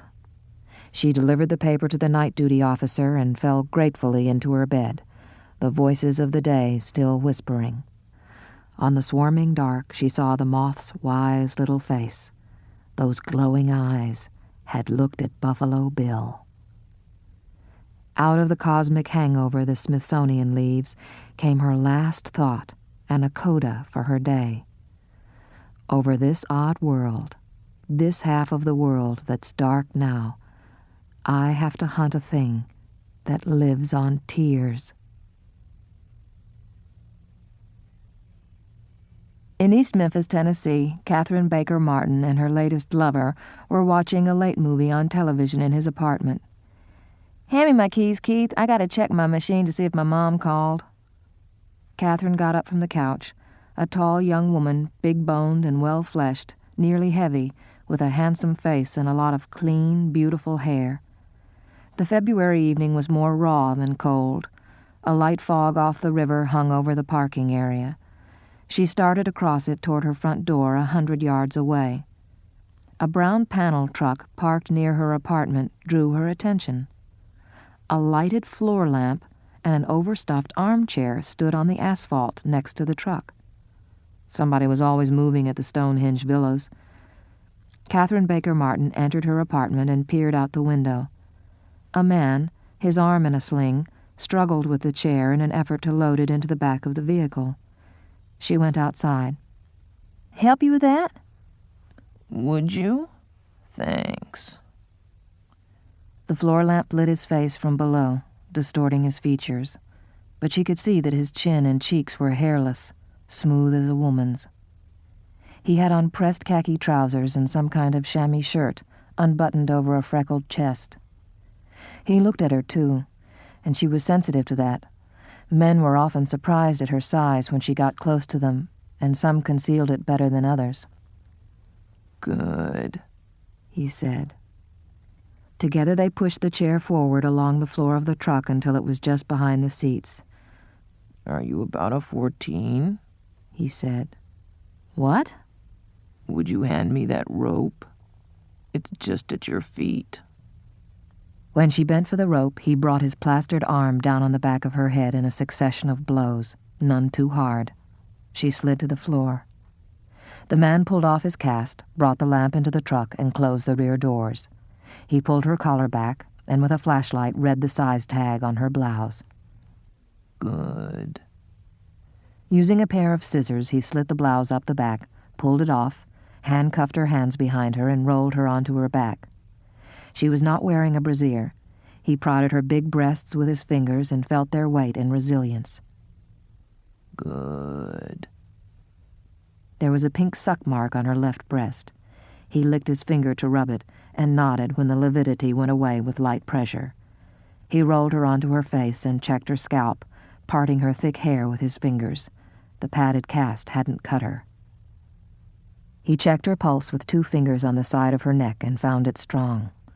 "Good." He had a long way to drive to his 2-story house, and he'd rather not field dress her here. As the truck pulled away, Catherine Baker Martin's telephone was ringing. The machine in the apartment answered, its red light blinking in the dark. The caller was Catherine's mother, the junior U.S. Senator from Tennessee. Sore from a troubled sleep, Clarice Starling stood in her bathrobe and bunny slippers, towel over her shoulder, waiting to get in the bathroom she and Map shared. The radio news of the abduction from Memphis froze her for half a breath. Ear cocked to the telephone, she packed for overnight and set her forensic kit by the door. She made sure the switchboard knew she was in her room and gave up breakfast to stick by the phone. At 10 minutes to class time, with no word, she hurried off. In a sullen mood, Starling watched the 7 o'clock news with Map and a dozen other students in the recreation room. The story from Memphis was a rehash of the earlier news. Senator Martin's daughter was missing. Her blouse had been found slit up the back in the style of Buffalo Bill. No witnesses. The victim found in West Virginia remained unidentified. Special Agent Jack Crawford was on the scene. Back in their room, Map, rummaging among her many enthusiasms, lightened Starling's gloom by comparing slant rhymes in the works of Stevie Wonder and Emily Dickinson. The telephone rang. It was Crawford, calling from an airplane, his voice scratchy on the phone. "Starling, pack for 2 nights and meet me at the Smithsonian in an hour." He started talking to someone else before he punched off. Once again, the guard took Clarice Starling to the 2nd level above the Smithsonian's great elephant. Crawford was waiting there, his hands in the pockets of his raincoat. She waited for him to say something. "Catherine Martin's probably still alive," he said, "and we have maybe a week. That's at the outside. Dr. Alan Bloom, our expert on the subject of serial murderers, thinks his period is getting shorter. But this time, Starling, this time we may have a little break. We've got another insect. Come, I'll show you." They rounded the corner to the door of anthropology. She went in. 3 men in laboratory coats worked at a table in the center of the room beneath a brilliant light. In a stainless steel tray on the workbench was Klaus, the head she had found in Raspail's old Packard. "Klaus had the bug in his throat," Crawford said. Johns Hopkins found the insect while doing the head for the Baltimore County Police. It was in the throat, just like the girl in West Virginia. You're saying maybe Buffalo Bill killed Klaus years ago? Does it seem far-fetched? Too much of a coincidence? Right this second it does. Let it cook a minute. You think maybe Dr. Lecter knows exactly how Klaus died, and it wasn't raspail, and it wasn't erotic asphyxia? What do you think? I think you told me to pack for 2 days. You want me to ask Dr. Lecter, don't you? You're the one he talks to, Starling. Crawford looked so sad when he said, I figure you're game. She nodded. 2 things to begin with. First, we go on the premise that Lecter really knows something concrete. Second, we remember that Lecter looks only for fun. Never forget fun. It's his nourishment. He has to want Buffalo Bill caught while Catherine Martin's still alive. All the fun and benefits have to lie in that direction. We've got nothing to threaten him with. He's already lost his books and commode seat. Only boredom threatens him. So Dr. Lecter has to think we're coming to him strictly for theory and insight, Starling said. Correct. So there's no mention of the insect in Klaus's throat, no connection between Klaus and Buffalo Bill. No. You came back to him because you were so impressed that he could predict Buffalo Bill would start scalping. And I'm doing this late at night? That's the only time I'd give you. I should tell you the business about the bug in West Virginia will be in the morning papers. The coroner's office spilled it, so that's no secret anymore. It's an inside detail that Lecter can get from you, and it doesn't matter, really, as long as he doesn't know we found one in Klaus, too. What have we got to trade him? I'm working on that. Crawford turned and left the building. From the shower in a big bathroom with sleek Italian fixtures and an elaborate vanity loaded with cosmetics, an unearthly voice hummed in a key too high. The voice belonged to James Gumm, white male, 34, 6 feet 1 inch, 205 pounds, brown and blue, no distinguishing marks. After his first rinse, Gumm applied friction de bain, rubbing it over his chest and buttocks with his hands, and using a dish mop on the parts he did not like to touch. His legs and feet were a little stubbly, but he decided they would do without further shaving. He toweled himself pink and applied a good skin emollient. Gumm used the dish mop to tuck his penis and testicles back between his legs. He whipped the shower curtain aside and stood before the full-length mirror, striking a hip-shot pose, despite the grinding it caused in his private parts. The hormones he'd taken couldn't do anything for his naturally deep voice, but they had thinned the hair and a little across his slightly budding breasts. A lot of electrolysis had removed Gumm's beard and shaped his hairline into a widow's peak, but he did not look like a woman. He looked like a man inclined to fight with his nails as well as his fists and feet. A dog scratched on the bathroom door at the sound of his singing. Gumm put on his robe and let the little poodle in. He picked her up, kissed the plump back, and carried her into the bedroom. Yes. Are you famished, precious? I am too. With his free hand, he picked up a Mini 14 carbine from the floor beside the bed and laid it across the pillows. Now then, we'll have our supper. Downstairs in his kitchen, he served himself 2 Hungry Man TV dinners and a lean cuisine for the poodle. After finishing with dinner, James Gumm started to turn out the kitchen light, but paused, his lips in a judicious pout, as he considered the litter of supper. A switch at the head of the stairs turned on the lights in the basement. James Gumm carried the TV trays downstairs. The little dog followed close beside him through the rambling, multi-leveled basement. In a room directly beneath the kitchen was a well, long dry. Its reinforced stone rim rose 2 feet above the sandy floor. The heavy wooden safety cover was still in place. There was a trap in the lid big enough to lower a bucket through. The trap was open, and James Gumm scraped the bits and pieces from dinner into the absolute blackness of the well. The little dog sat up and begged. No, all gone. You're too fat as it is.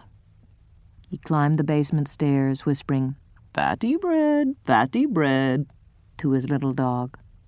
He gave no sign if he heard the cry, still fairly strong and sane, that echoed up from the black hole. Please!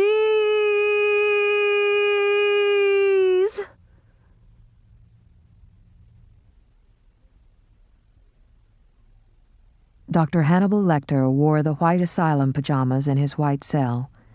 The only colors in the cell were his hair, eyes, and red mouth, contained in a face so long out of the sun it bleached into the surrounding whiteness.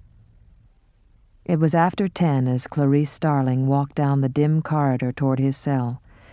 Dr. Lecter sat at his table sketching on butcher paper, using his hand for a model. As she came closer to the bars, he looked up. "Good evening, Dr. Lecter." Clarice, you're up late for a school night? "This is night school," she said, wishing her voice were stronger.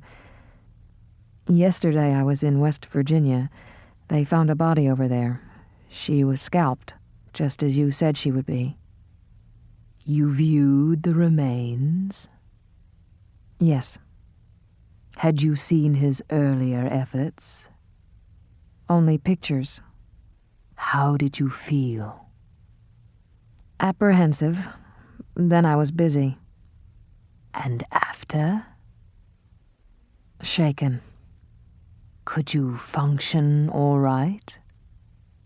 Dr. Lecter rubbed his charcoal on the edge of the paper to refine the point. "Very well. I functioned very well." You had told Jack Crawford what I said before they found her? "Yes, he pretty much pooh-poohed it." And after he saw the body in West Virginia? "He talked to his main authority from the University of..." Alan Bloom. "That's right. Dr. Bloom said Buffalo Bill was fulfilling a persona the newspapers created." Would you say Dr. Bloom is right? "Dr. Lecter, we have some extraordinary circumstances here and some unusual opportunities." For whom? "For you, if we save this woman. Senator Martin is very powerful and determined to save her daughter." Let's have it. "I think you have extraordinary insight. Senator Martin has indicated that if you help us get Catherine Baker Martin back alive and unharmed, she'll help you get transferred to a federal institution, with a view if possible." I don't believe that, Clarice. "You should."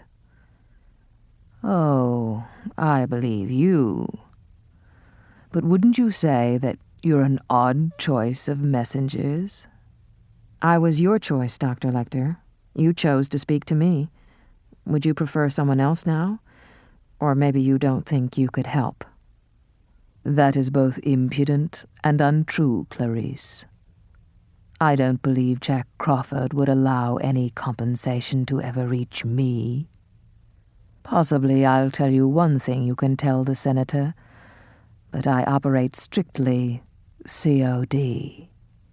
Maybe I'll trade for a piece of information about you. Yes or no? Let's hear the question. Yes or no? Catherine's waiting. Let's hear the question. What's your worst memory of childhood? Starling took a deep breath. Quicker than that.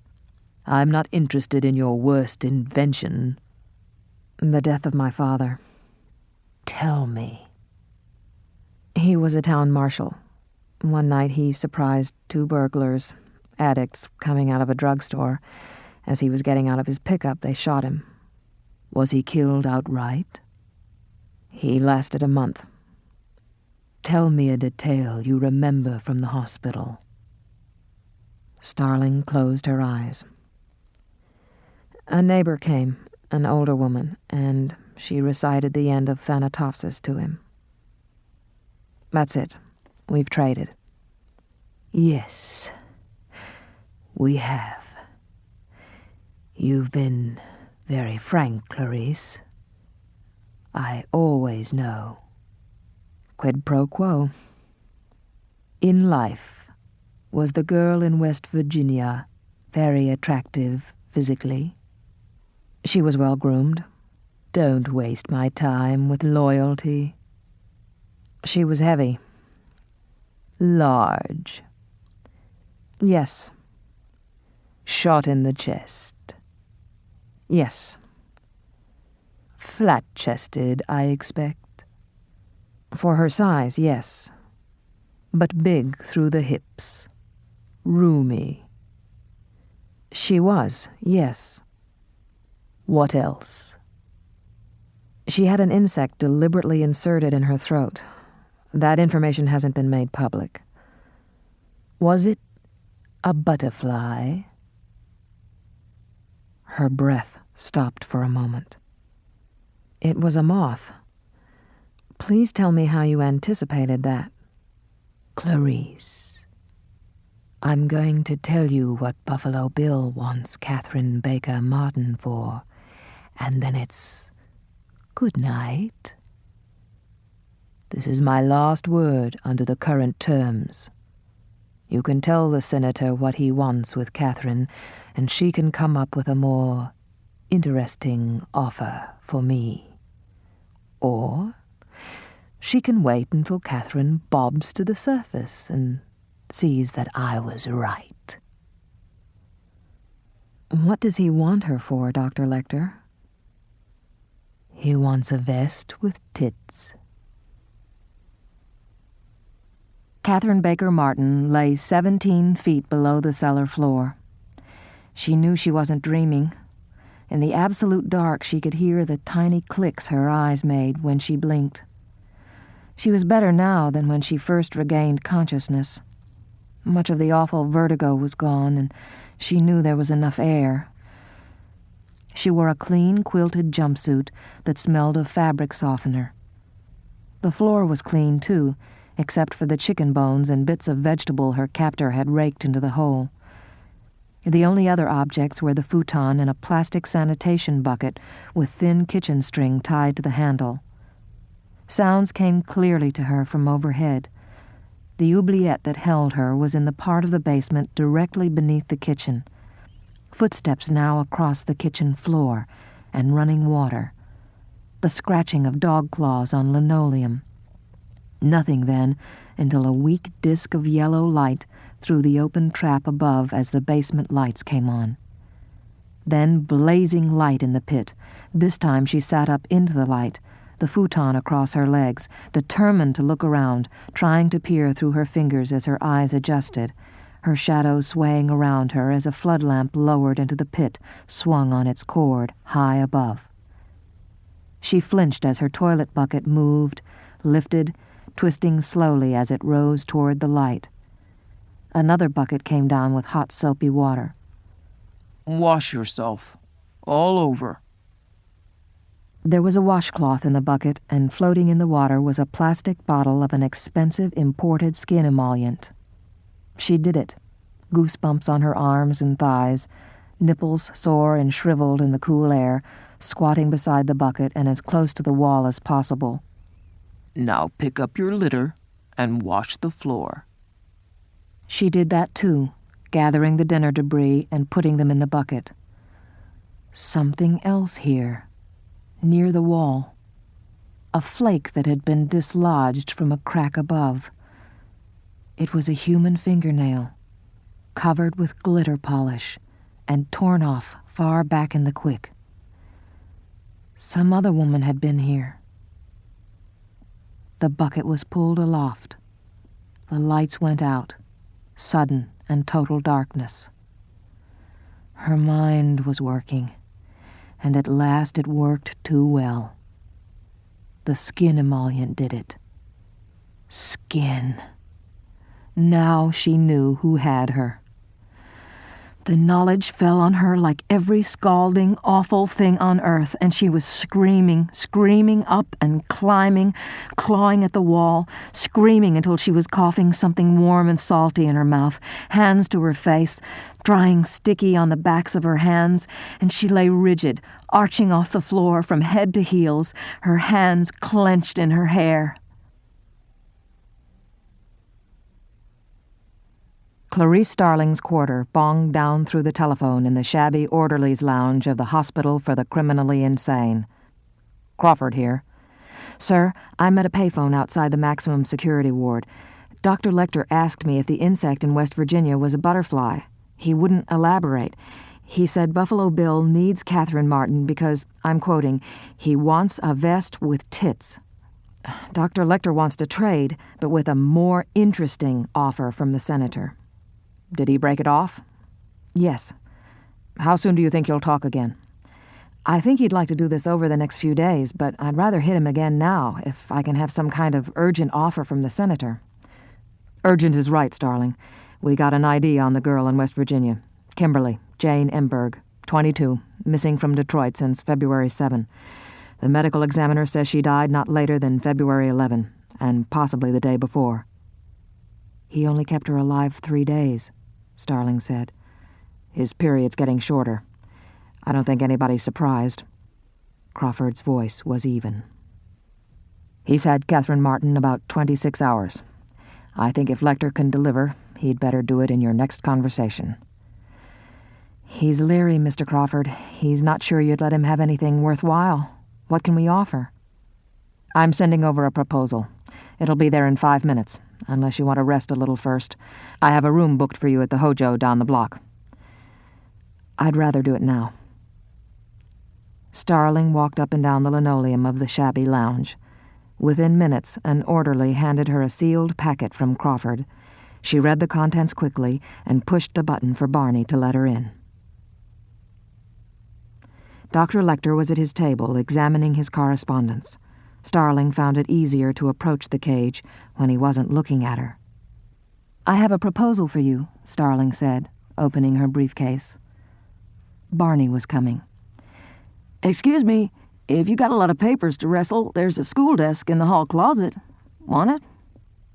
Yes, Barney, thank you. May we talk now, Dr. Lecter? The doctor held up an open palm.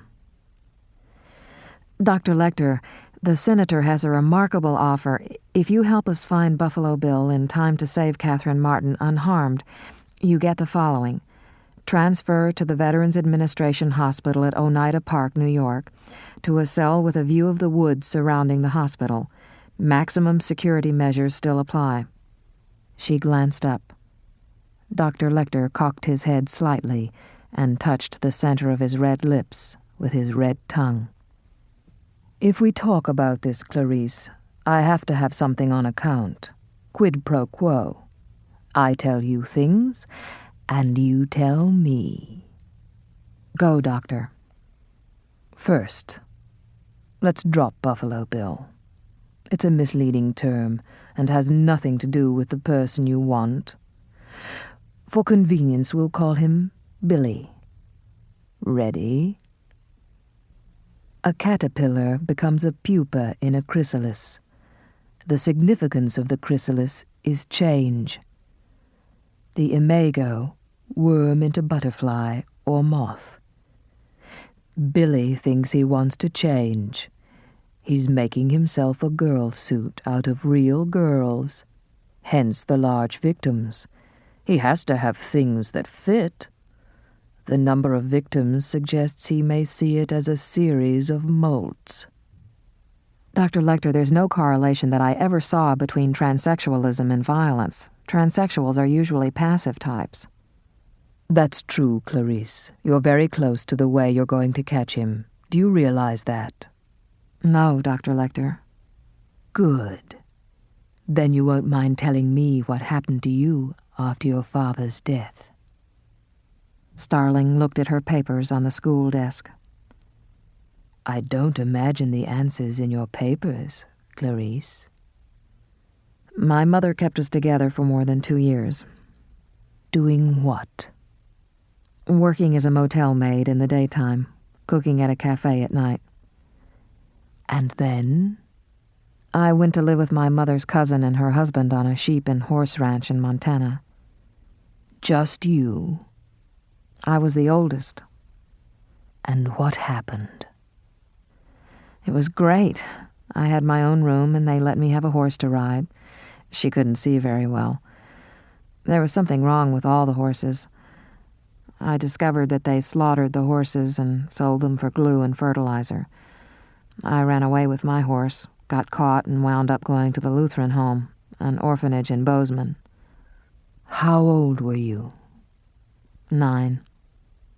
The town did nothing for your family after your father's death? A check for $500. Curious there was no insurance.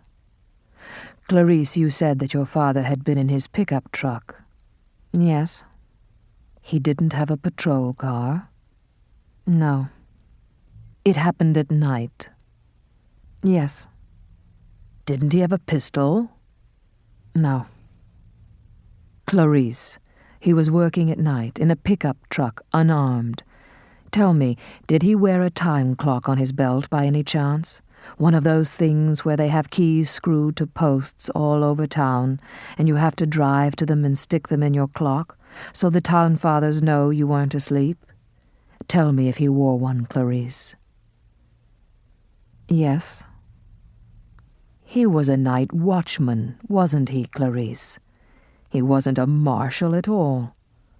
I'll know if you lie. The job description said night marshal. What happened to it? What happened to what? The time clock. What happened to it after your father was shot? I don't remember. If you do remember, will you tell me? Yes. Wait. The mayor came to the hospital and asked my mother for the clock and the badge. She hadn't known she knew that. She recalled the mayor in his leisure suit. The cocksucker. Quid pro quo, Dr. Lecter. Did you think for a second you'd made that up? No. If you'd made it up, it wouldn't sting. We were talking about transsexuals. There are 3 major centers for transsexual surgery: Johns Hopkins, the University of Minnesota, and Columbus Medical Center. I wouldn't be surprised if he's applied for sex reassignment at one or all of them and been denied. You should try to obtain a list of people rejected from these institutions. Check first for those applicants rejected for having a criminal record, and among those look hard at the burglars. Also seek out the people who tried to conceal their criminal records and those that suffered severe childhood disturbances associated with violence, possibly internment in childhood. Then go to the standard tests. You're looking for a male who will test differently from the way a true transsexual would test. You're looking for a white male, probably under 35, and sizable. He's not a transsexual, Clarice. He just thinks he is, and he's puzzled and angry because they won't help him. That's all I want to say, I think, until I've read the case file. You will leave it with me. Yes. Then you'd better run with what you have, Clarice, and we'll see how you do. Come back when you've made some progress. And Clarice. Yes? Next time, you'll tell me 2 things. What else happened to you in Montana is one. The other thing I wonder is, how do you manage your rage?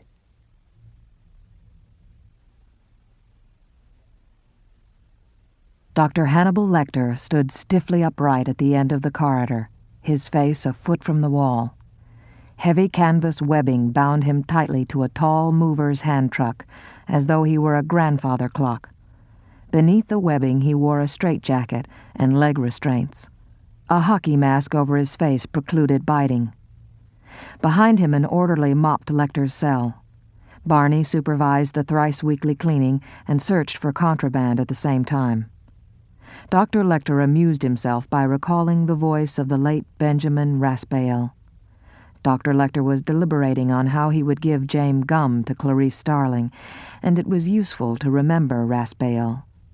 Here was the flutist on the last day of his life, lying on Lecter's therapy couch, telling him about the man now referred to as Buffalo Bill. James was sitting on his bed with his head in his hands in the most atrocious room imaginable in this San Francisco flophouse, and he'd been fired from the curio store. His boss set dead butterflies in lucite and made the tackiest ornaments imaginable, and he had the gall to call them objets. Anyway, I told him I simply couldn't put up with his behavior, and Klaus had just come into my life, of course. You know, you always felt the room was a little emptier when James came in. I mean, he killed his grandparents when he was 12. You'd think a person that volatile would have some presence, wouldn't you? And here he was, no job. He'd done the bad thing again to some luckless bag person. I had left him. He'd gone by the post office and picked up his former employer's mail, hoping there was something he could sell. And there was this package from Malaysia, or somewhere over there. He eagerly opened it up, and it was a suitcase full of dead butterflies, just in there loose. So he sat on the bed with his head in his hands, crying. But he was distracted by a butterfly, miraculously alive, noisily struggling out of its cocoon. He watched it pump up its wings, and then he opened the window, letting it fly away. James felt so light, he said, that he knew what he was going to do. When I came home from rehearsal to our little beach house, James was there, but Klaus wasn't. James said that he was swimming, but I knew that was a lie. Klaus never swam. The Pacific's much too crashy-bangy for him. And when I opened the refrigerator, well, you know what I found. Klaus's head looking out from behind the orange juice. James had made himself an apron, too, you know, from Klaus, and he put it on and asked me how I liked him now. I know you must be appalled that I'd ever have anything else to do with James. He was even more unstable when you met him. I think he was just astounded that you weren't afraid of him. Dr. Lecter could remember every word, and much more, too. Pleasant thoughts to pass the time while they cleaned his cell. But to get James Gum in time, Clarice Starling would need more specifics. Dr. Lecter felt sure that when he read the details of the crimes, hints would suggest themselves, possibly having to do with Gum's job training in the juvenile correction facility after he killed his grandparents with whom he'd been living. He'd give her James Gum tomorrow, and make it clear enough so that even Jack Crawford couldn't miss it. Tomorrow should see it done.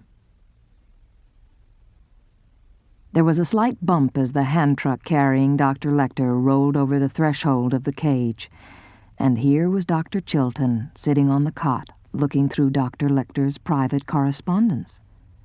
Chilton went to the school desk that Clarice Starling had used, and bending stiffly, he removed a small listening device from beneath the seat. He waggled it in front of the eye holes in Dr. Lecter's mask and resumed his seat on the cot. I thought she might be looking for a civil rights violation in Mig's death, so I listened. Dr. Lecter said nothing. Do you get it yet? They know, Hannibal. They know that you know exactly who Buffalo Bill is. They think you probably treated him. When I heard Miss Starling ask about Buffalo Bill, I was puzzled, so I called a friend at Homicide. They found an insect in Klaus's throat, Hannibal. I also called Senator Ruth Martin, and she never heard of you or Clarice Starling. There never was a deal for you with Senator Martin. But there is now. Or there could be. I've been on the phone for hours on your behalf, and for the sake of the Martin girl. I'm going to tell you the first condition. You speak only through me. I alone publish a professional account of this, my successful interview with you. Dr. Lecter smiled to himself. Now this is the deal. If you identify Buffalo Bill and the girl is found in time, Senator Martin will have you installed in Brushy Mountain State Prison in Tennessee, out of the reach of the Maryland authorities and away from Jack Crawford. You'll be in a maximum security cell with a view of the woods. You get books. Name him, and you can go at once. The Tennessee State Police will take custody of you at the airport. The governor has agreed. At last, Dr. Chilton has said something interesting, and he doesn't even know what it is.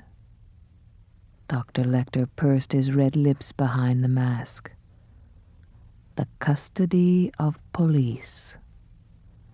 Police are not as wise as Barney. Police are accustomed to handling criminals. They're inclined to use leg irons and handcuffs. Handcuffs and leg irons open with a handcuff key, like my own key. His first name is Billy. I'll tell the rest to the senator. In Tennessee. Dr. Danielson was head of the gender identity clinic at Johns Hopkins, and he had agreed to meet Crawford at first light, long before morning rounds. "Doctor, we need your help, and we have to do this fast. If the girl's not dead already, Buffalo Bill will kill her soon, possibly tonight or tomorrow, and then he'll pick the next one." "I'm not having a witch hunt here. We never violated a patient's confidence, and we never will. I'm sorry, Mr. Crawford." "Then I haven't made myself clear, Doctor. My fault. It's early. The whole idea is, the man we want is not your patient. It would be someone you refused because you recognize that he was not a transsexual.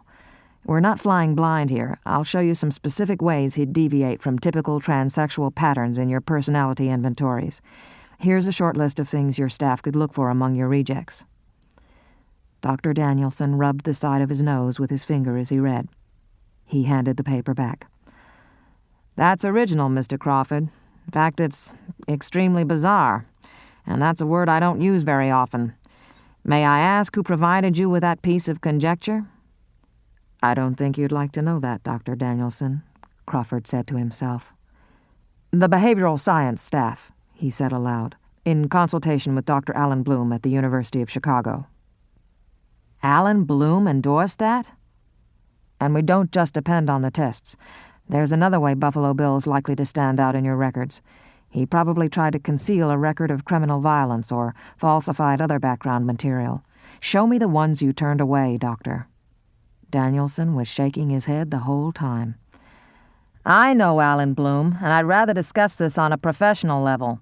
Tell him I'll be in touch with him this morning. I'll tell you what I've decided before noon. Good morning to you, sir." Crawford's beeper sounded as he got off the hospital elevator. She's dead, and they found her, Crawford thought, as he grabbed the lobby phone. It was the director calling. The news wasn't as bad as it could have been, but it was bad enough. Chilton had butted into the case, and now Senator Martin was stepping in. The Attorney General of the state of Maryland, on instructions from the governor, had authorized the extradition to Tennessee of Dr. Hannibal Lecter. Clarice Starling sat on the motel bed staring at the telephone for quite some time after Crawford hung up. She was in a rage, and Jack Crawford was knocking on the door. "What do you say, Starling?" "I say, God damn it, Mr. Crawford. What if Chilton's wasted her? What if Catherine dies because of him? I really want to get in his face. Let me stay with this, Mr. Crawford. Don't send me back to school." "Two things. If I keep you, it won't be to get in Chilton's face. That comes later. Second, if I keep you much longer, you'll be recycled. Cost you some months. The Academy cuts nobody any slack. I can guarantee you get back in, but that's all. This is the most difficult time, Starling. Use this time, and it'll temper you. Now's the hardest test, not letting rage and frustration keep you from thinking. Chilton's a goddamn fool, and he may have cost Catherine Martin her life. But maybe not. We're her chance. I want you to keep your eyes on the prize, Starling. Catherine Martin's life, and Buffalo Bill's hide on the barn door. That's all that matters. You worked for some information, paid for it, got it. Now we'll use it. If you can do that, I need you. I want you in Tennessee. We can hope Lecter tells the senator something useful, but if not, if he gets tired of tormenting and toying with her, maybe he'll talk to you. Whistle up Jeff in the van. You're on a plane to Memphis in 40 minutes. Jack Crawford was skilled at managing her. She wondered if men actually regarded that kind of manipulation as subtle. But the fact was, she felt lighter, better. Curious how things can work on you even when you recognize them. Across the street, she saw Barney lumbering down the steps of the hospital and called to him. He turned to face her, expressionless. Barney, I want you to do a favor for me. After that school desk bug, I think you owe me one. I want you to do it now, with no questions. I'll ask you nicely. Were Dr. Lecter's drawings left in his cell? They're still there, and a couple of books. I want it all, and I'm in a hell of a hurry. He considered her for a second, turned and trotted back up the steps, lightly for such a big man. She was waiting in the van when Barney came back out with a shopping bag and handed it to her. Listen, when you get Buffalo Bill, don't bring him to me just because I got a vacancy, all right? He smiled. Barney had little baby teeth. Major Bachman of the Tennessee Bureau of Investigation was calling Senator Martin. Chilton beckoned from the door. In the room was a desk for Chilton and chairs for Senator Martin, her assistant, and for Major Bachman. Dr. Hannibal Lecter sat alone in the middle of the room in a stout oak armchair, bolted to the floor. A blanket covered his straitjacket and leg restraints, concealing the fact that he was chained to the chair. The senator held up a document.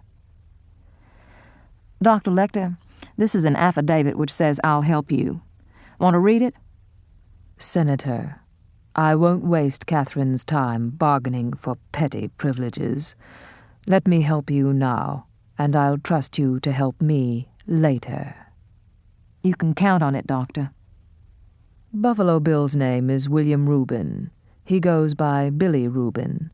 He was referred to me in the spring of 1975 by my patient Benjamin Raspail. He said he lived in Philadelphia but was staying with Raspail in Baltimore. Where are your records? Major Bachman broke in.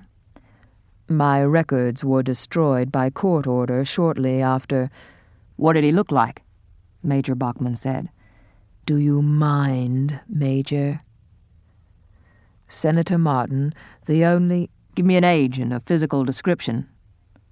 Major Bachman continued to harass Dr. Lecter with questions, and if Hannibal Lecter heard them, he didn't show it. Senator Martin regained his attention, having cleared the room. Dr. Lecter's eyes focused on her. Did you nurse Catherine? Pardon me? Did you breastfeed her? Yes. Thirsty work, isn't it? When her pupils darkened, Dr. Lecter took a single sip of her pain and found it exquisite. That was enough pleasure for today. He went on. William Rubin is about 6'1" and would be 35 years old now. He's strongly built, about 190 pounds when I knew him, and he's gained since then, I expect.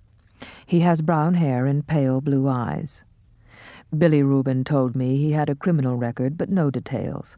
I took a brief medical history. It was unexceptional, except for one thing.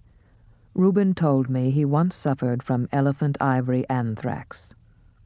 That's all I remember, Senator Martin, and I expect you're anxious to go. Were the other things you told the FBI true? At least as true as what the FBI told me, Senator Martin. Thank you, Dr. Lecter. Love your suit, he said as she went out the door.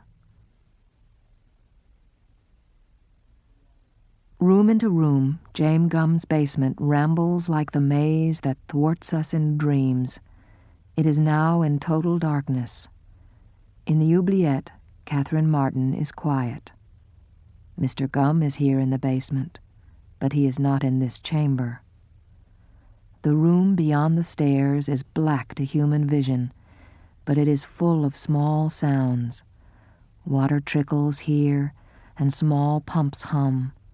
The air is moist and cool. Smell the greenery. Acacia.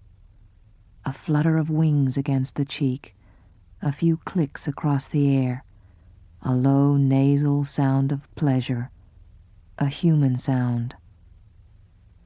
The room has none of the wavelengths of light the human eye can use, but Mr. Gum can see very well, though he sees everything in shades and intensities of green.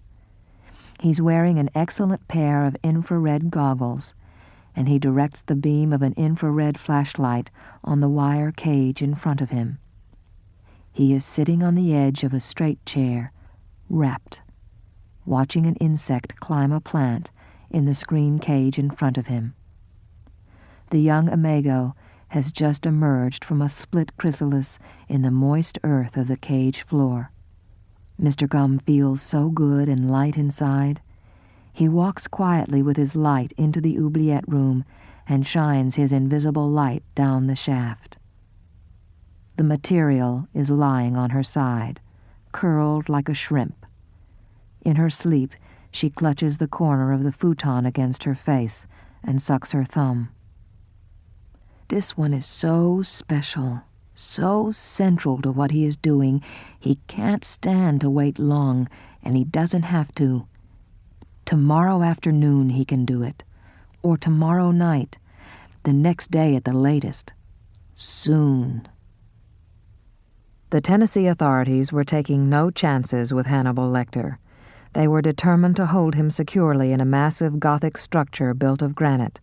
A former courthouse and jail, it was now a city office building. Today it looked like a medieval stronghold surrounded by police. Using her FBI identity card and Dr. Chilton's name as authorization for visitation privileges, Clarice Starling managed to bluff her way through the web of security that surrounded Hannibal Lecter. As she approached, Starling could see that Dr. Lecter's cell was spotless white and brightly lit. A flimsy paper screen stood in front of the toilet. He was reading at a small table bolted to the floor. His back was to the door. "Good morning, Clarice," he said, without turning around. He finished his page, marked his place, and spun in his chair to face her. "I thought you might want your drawings, the stuff from your hospital cell, just until you get your view." "How thoughtful. Dr. Chilton's euphoric about you and Jack Crawford being put off the case. Or did they send you in for one last wheedle?"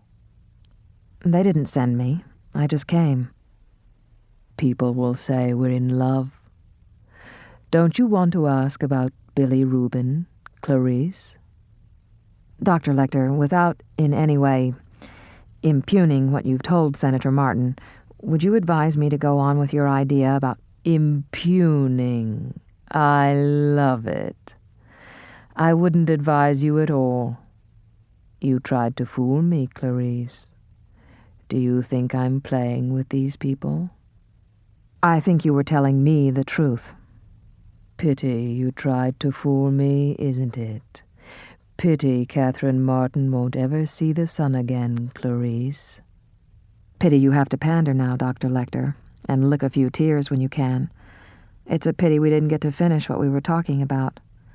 Your idea of the imago, the structure of it, had a kind of elegance that's hard to get away from. Now it's like a ruin, half an arch standing there." "Half an arch won't stand, Clarice. What's that under your jacket? A watchman's clock, just like Dad's?" "No, speed loader." "So you go around armed?" "Yes, I do now." "Then you should let your jacket out. Do you sew at all?" "Yes." "Did you make that costume?" "No. Dr. Lecter, you couldn't have talked intimately with the Billy Rubin and come out knowing so little about him." "You think not?" "If you met him, you would know everything. But today you happened to remember just one detail. He'd had elephant ivory anthrax. Dr. Lecter, if you met him, you know about him. I think maybe you didn't meet him, and Raspail told you about him. Second-hand stuff wouldn't sell as well to Senator Martin, would it? You had more to tell me in Baltimore, Dr. Lecter. I believe that stuff was valid. Tell me the rest." "I've read the case file, Clarice, Have you? Everything you need to know to find him is right there, if you're paying attention. Even Inspector Emeritus Crawford should have figured it out. Tell me how. What does he do, the man you want? He kills. Ah, that's incidental. What is the first and principal thing he does? What need does he serve by killing? Anger, social resentment, sexual frustration. No. What then? He covets.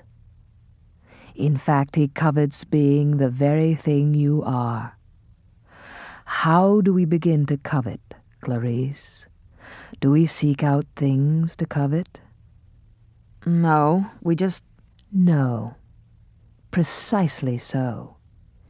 We begin by coveting what we see every day. All right, then tell me how... It's your turn to tell me, Clarice. You don't have any pretty views to offer me anymore. It's strictly quid pro quo from here on out. I have to be careful doing business with you. Tell me, Clarice. Tell me the two things you owe me from before. What else happened to you in Montana? And what do you do with your anger? Dr. Lecter, when there's time, I'll... We don't reckon time the same way, Clarice. This is all the time you'll ever have. Later. Listen, I'll listen now. Did your foster father fuck you, Clarice? No. Did he try? No. What made you run away with the horse? They were going to kill her. Did you know when? Not exactly. I worried about it all the time. What triggered you then? What set you off on that particular day? I don't know. I think you do. What set you off, Clarice? You started what time? Early morning. Still dark. Then something woke you. What? Did you dream? What was it? I woke up and heard the lambs screaming. I woke up in the dark and the lambs were screaming. They were slaughtering the spring lambs? Yes. You still wake up sometimes, don't you? Wake up in the iron dark with the lambs screaming? Sometimes. Do you think if you caught Buffalo Bill yourself, and if you made Catherine all right, you could make the lambs stop screaming? Do you think they'd be all right too, and you wouldn't wake up again in the dark and hear the lambs screaming, Clarice? Yes. I don't know, maybe. Thank you, Clarice. Dr. Lecter seemed oddly at peace. Tell me his name, Dr. Lecter. Dr. Chilton, Lecter said. I believe you know one another. For an instant, Starling didn't realize Chilton was standing behind her. Then he took her elbow. "Officer Pembry, if you would," Chilton said. You're not in charge here, Dr. Chilton, Starling said. The corrections officer came around Chilton. No, ma'am, but I am. Dr. Chilton called my boss and your boss both. I'm sorry, but I got orders to see you out. Goodbye, Clarice, Lecter said. Will you let me know if ever the lambs stop screaming? Yes, I'll tell you. Do you promise? Yes. Then why not finish the arch? Take your case file with you, Clarice. I won't need it any more. He held it at arm's length through the bars, his forefinger along the spine. She reached across the barrier and took it. For an instant, the tip of her forefinger touched Dr. Lecter's. The touch crackled in his eyes. Thank you, Clarice.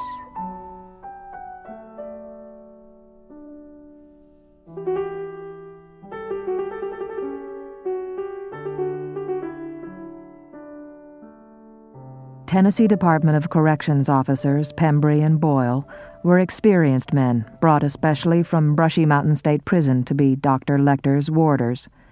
They had arrived in Memphis ahead of Lecter and examined the cell minutely.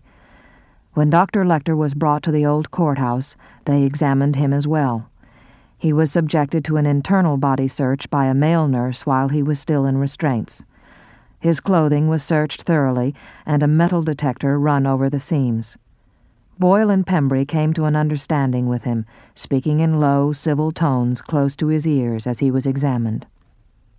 "Dr. Lecter, we can get along just fine. We'll treat you just as good as you treat us." Dr. Lecter crinkled his eyes at them in a friendly fashion. If he had been inclined to reply, he would have been prevented by the wooden peg between his molars as the nurse shined a flashlight in his mouth and ran a gloved finger into his cheeks. "It strikes me he's pretty much of a broke dick," Boyle confided to Pembry after they had Dr. Lecter secure in his cell. "He won't be no trouble if he don't flip out." The cell, while secure and strong, lacked a rolling food carrier. At lunchtime, in the unpleasant atmosphere that followed Starling's visit, Dr. Chilton inconvenienced everyone, making Boyle and Pembry go through the long process of securing the compliant Dr. Lecter in the straitjacket and leg restraints before they opened the door to carry in his tray. Dr. Chilton was absent at supper, and with Dr. Lecter's bemused cooperation, Boyle and Pembry used their own method to take in his tray. It worked very well. "Dr. Lecter, you're not going to be needing your dinner jacket tonight," Pembry said. "I'll ask you to sit on the floor and scoot backwards till you can just stick your hands out through the bars, arms extended backward." "Officer Pembry, would you mind if I use the toilet first? I'm afraid my trip's gotten my digestion a little out of sorts." "All right, we can wait a little." Dr. Lecter went behind the screen and sat on the lid of the toilet, his only private place.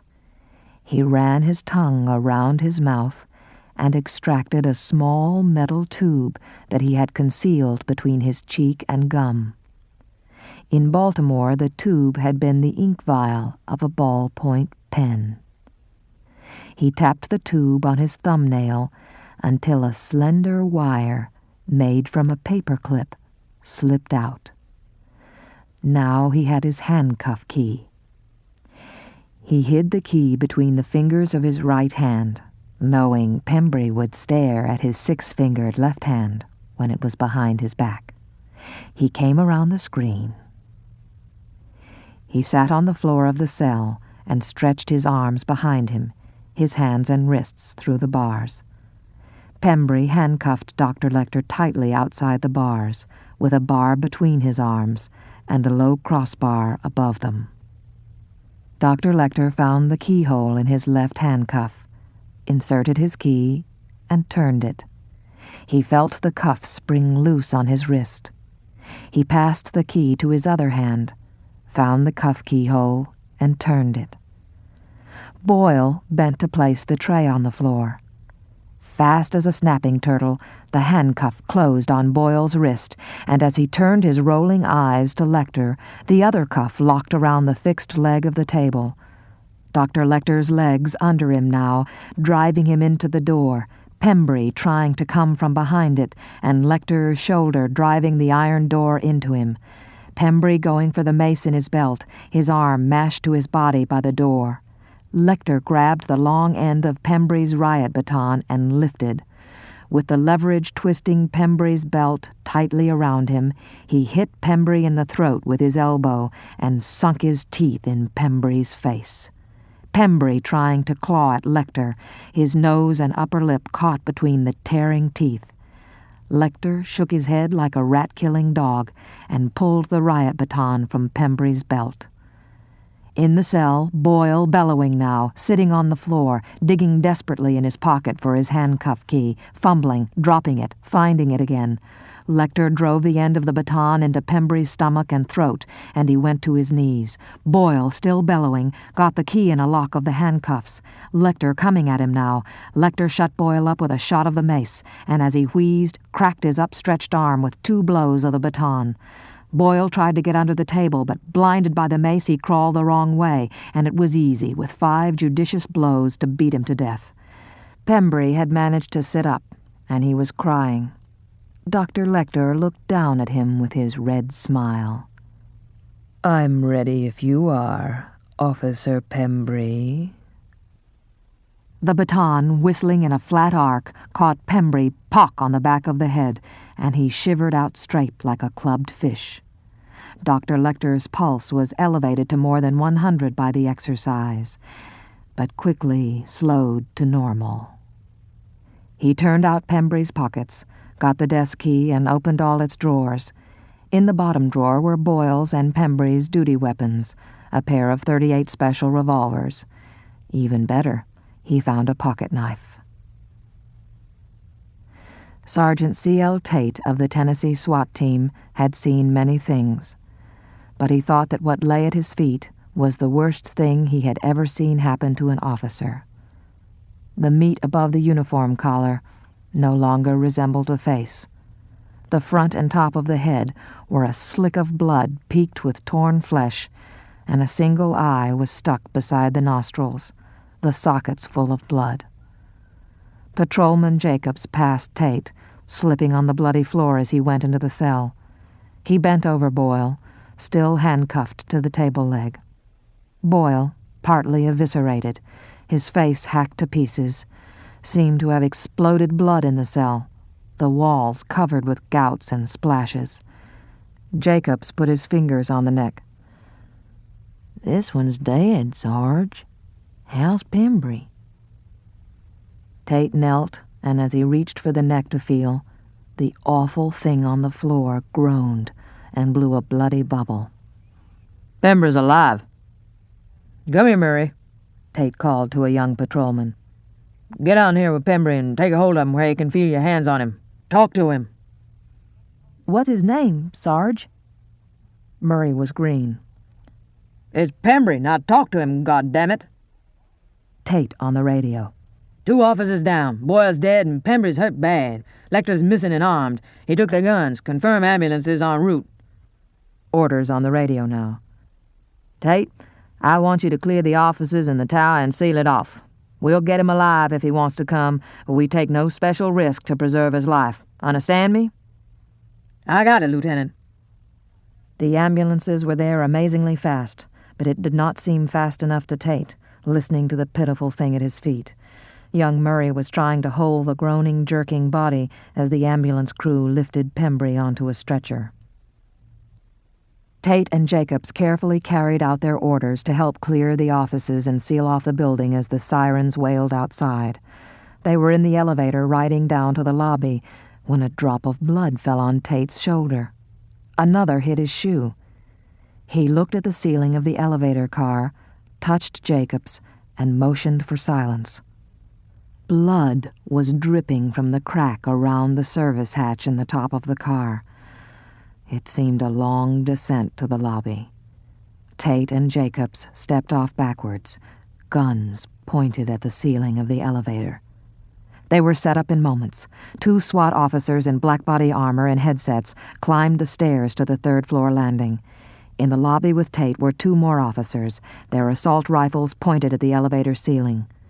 Tate watched his men go into the elevator car. A rifleman aimed his weapon at the top of the elevator. A second officer, armed with a large automatic pistol with a flashlight clamped beneath, climbed on a ladder. A mirror and the pistol light went up through the hatch. Then the officer's head and shoulders. He handed down a .38 revolver. "He's dead," the officer called down. Tate wondered if the death of Dr. Lecter meant Catherine Martin would die too. All the information lost when the lights went out in that monster mind. The officers were pulling him down now, the body coming upside down through the elevator hatch, eased down into many arms, an odd deposition in a lighted box. The lobby was filling up, policemen crowding in to see. A corrections officer pushed forward, looked at the body's outflung, tattooed arms. "That's Pembry." In the back of the howling ambulance, The young attendant braced himself against the sway and turned to his radio to report to his emergency room supervisor, talking loud above the siren. Behind him on the stretcher, the bald and bloody fists grip the surgical bandage and wipe out the eyes. The attendant turned around when he heard the hiss of the airway closing down and saw the bloody face coming at his own. On the second knock, Crawford opened the door to his house to Clarice Starling. Motioning her to follow, he led her to his study, grunting into a cordless telephone as he went. "Agent Copley in Memphis says they haven't found the ambulance yet," he said as he turned off the phone and stuffed it into his pocket. "Police barracks are turning out all over the South." "I don't know any details, Mr. Crawford. The radio just had the bulletin that Dr. Lecter killed 2 policemen and escaped." "2 corrections officers." Crawford punched up the crawling text on his computer screen. Names were Boyle and Pembry. They loaded Lecter into an ambulance by mistake. They thought he was Pembry. Badly injured. "Did he have on Pembry's uniform?" "They were about the same size." "He put on Pembry's uniform and part of Pembry's face, and about a pound off Boyle, too. He wrapped Pembry's body in the waterproof mattress cover and the sheets from his cell to keep it from dripping and stuffed it on top of the elevator. He put on the uniform, got himself fixed up, laid on the floor, and waited for the stampede. The ambulance crew came in fast. They think Lecter called the ambulances himself so he wouldn't have to lie around too long, and did what they're trained to do. They never made it to the hospital. Dr. Lecter likes his fun." Starling had never heard the bitter snarl in Crawford's voice before. It frightened her. The phone in Crawford's pocket buzzed. He listened for a few moments, said okay, and hung up. "They found the ambulance in the underground garage at the Memphis airport. Crew was in the back. Dead. Both of them." Crawford took off his glasses, rummaged for his handkerchief to polish them. "Starling?" "Yes, Mr. Crawford." "Go back to school. If you spend any more time away, you'll definitely be recycled. Do you know what happens when you're recycled?" "Sure, you're sent back to the regional office that recruited you. You get to file reports and make coffee until you get another spot in a class. I can promise you a place in a later class, but I can't keep them from recycling you if you miss the time." "So I go back to school and stop working on this, or—" "Your job was Lecter. You did it. I'm not asking you to take a recycle. It could cost you maybe half a year, maybe more. Go back to school." "If you didn't want me to chase Buffalo Bill, you shouldn't have taken me to that funeral home, Mr. Crawford." On the steps she noticed a lighted window where a nurse kept watch. She looked back at Crawford. "I'm thinking about you and Bella, Mr. Crawford." "Thank you, Starling." Crawford stood alone in the center of his study with his hands jammed deep in his pockets. The message on the screen of the computer terminal reflected on Crawford's lenses. The message was, "Memphis police recovered 2 items during search of Lecter's cell. 1. Improvised handcuff key. Request Baltimore to check hospital cell for traces of manufacture. 2. Sheet of notepaper floating in toilet left by fugitive. Graphic of writing follows." The graphic spelled out Chilton's name with various numbers inserted between the letters and a loop indicating the transposition of the last 2 letters. As Crawford puzzled over this, his telephone rang. It was Jerry Burroughs at the National Crime Information Center. "See your screen, Jack? The drawing Lecter left in the John. It's biochemistry. It's the formula for a pigment in human bile called bilirubin. Lab advises it's a chief coloring agent and shit." Balls. "You were right about Lecter, Jack. He was just jerking him around. Too bad for Senator Martin. Lab says bilirubin's just about the color of Chilton's hair. Institutional humor, they call it." From the windows in his suite at the elegant Marcus Hotel, Dr. Hannibal Lecter could see across the street to the St. Louis City Hospital. The Myron and Sadie Fleischer Pavilion housed one of the world's foremost centers for craniofacial surgery. Dr. Lecter's visage was too well known for him to be able to take advantage of the plastic surgeons here, but it was one place in the world where he could walk around with a bandage on his face without exciting interest. The only real rush of the evening had been in the underground garage at Memphis International Airport. Cleaning up in the back of the parked ambulance was not at all convenient. Once he was in the attendant's whites, it was just a matter of catching a lone traveler in a deserted aisle of long-term parking. The man obligingly leaned into the trunk of his car for his luggage and never saw Dr. Lecter come up behind him. He savored his window view and was pleasantly fatigued by the 5-hour drive from Memphis. Tomorrow he would shop for things he needed: hair bleach, barbering supplies, a sun lamp, and there were other prescription items that he would obtain to make some immediate changes in his appearance. When it was convenient, he would move on. There was no reason to hurry. Catherine Baker Martin down in the hateful dark. Dark swarmed behind her eyelids, and in jerky seconds of sleep and waking, she heard a familiar busy sound. A sewing machine. Sewing is so wrong down here. Sewing belongs to the light.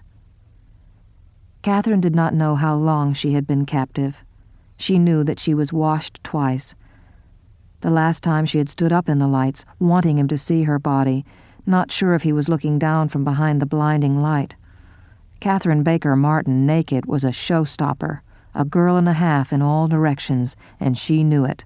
She wanted him to see. She wanted out of the pit. Close enough to fuck is close enough to fight. She said it silently to herself over and over as she washed. She was getting very little to eat, and she knew she'd better do it while she had her strength. She knew she would fight him. She knew she could fight. Would it be better to fuck him first? Fuck him as many times as he could do it and wear him out? She knew if she could ever get her legs around his neck, she could send him home to Jesus in about a second and a half. Can I stand to do that? You're damn right I can. Balls and eyes, balls and eyes, balls and eyes. But there had been no reply to her offers as she finished washing and put on the fresh jumpsuit. Catherine Baker Martin's tears spread hot on her cheeks and fell, plucking at the front of her jumpsuit, soaking through, warm on her breasts, and she believed that she would surely die. James Gum was propped against the headboard of his bed, and very comfortable, the little dog curled up warm on his tummy. There was much to do to get ready for tomorrow.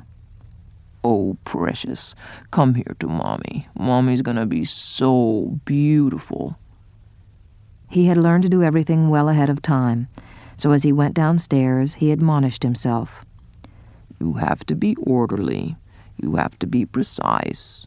You have to be expeditious, because the problems are formidable. The workroom opened into a basement corridor leading to a disused bath where Mr. Gum stored his hoisting tackle and his timepiece, and on to the studio and the vast black warren beyond. He opened his studio door to brilliant light, floodlights fastened to ceiling beams, mannequins doubled in number by 2 mirrored walls, posed on a raised floor of pickled oak. Mr. Gum had progressed in tailoring far beyond what the California Department of Corrections had taught him in youth, but this was a true challenge. Even working delicate cabretta leather does not prepare you for really fine work. He had had 2 muslin-fitting garments, like waistcoats, one his exact size, now resting on a tailor's form cast from his own torso, and one he made from measurements he took while Catherine Baker Martin was still unconscious. When he put the smaller one on his tailor's form, the problems were apparent. She was a big girl and wonderfully proportioned, but she wasn't as big as Mr. Gum, and not nearly so broad across the back. Mr. Gum slipped the muslin off the form and started to work. Patiently he picked out the stitches and laid out the pieces, a perfect pattern to cut by. Tomorrow, Precious will do it first thing tomorrow. Mommy's gonna be so beautiful. Starling slept hard for 5 hours and woke in the pit of the night, driven awake by fear of the dream. She bit the corner of the sheet and pressed her palms over her ears, waiting to find out if she were truly awake and away from it. Silence, and no lambs screaming. In a moment her mind would race. She knew it. "Fuck this," Starling said aloud, and put her feet on the floor. "You're over there corrupting a moron, aren't you, Starling?" Ardelia Mapp said. "Sorry, Ardelia, I didn't. You gotta be a lot more specific with him than that, Starling. You can't just say what you said. Corrupting morons is just like journalism. You gotta tell them what, when, where, and how. I think why gets self-explanatory as you go along. Have you got any laundry?" "I thought I heard you say, did I have any laundry?" "Yep, I think I'll run a load. What you got?" "Just those sweats on the back of the door." "Okay, shut your eyes. I'm going to turn on the light for just a second." It was not the Fourth Amendment notes for her upcoming exam that she piled on top of the clothes basket and lugged down the hall to the laundry room. She took the Buffalo Bill case file, a 4-inch thick pile of hell and pain with ink the color of blood. In the warm laundry room, with the washing machine's comforting chug, she laid out the papers of the file. The map was on top with some handwriting on it. Dr. Lecter's elegant script ran across the Great Lakes, and it said, "Clarice, does this random scattering of sights seem overdone to you? Doesn't it seem desperately random past all possible convenience? Does it suggest to you the elaborations of a bad liar? Ta. Hannibal Lecter." Starling called the agency hotline from the payphone in the hall and read the message to Burroughs. She wondered when the man slept. "I have to tell you, Starling, the market and Lecter information is way down." "You'll punch this up for Mr. Crawford, though," Starling said.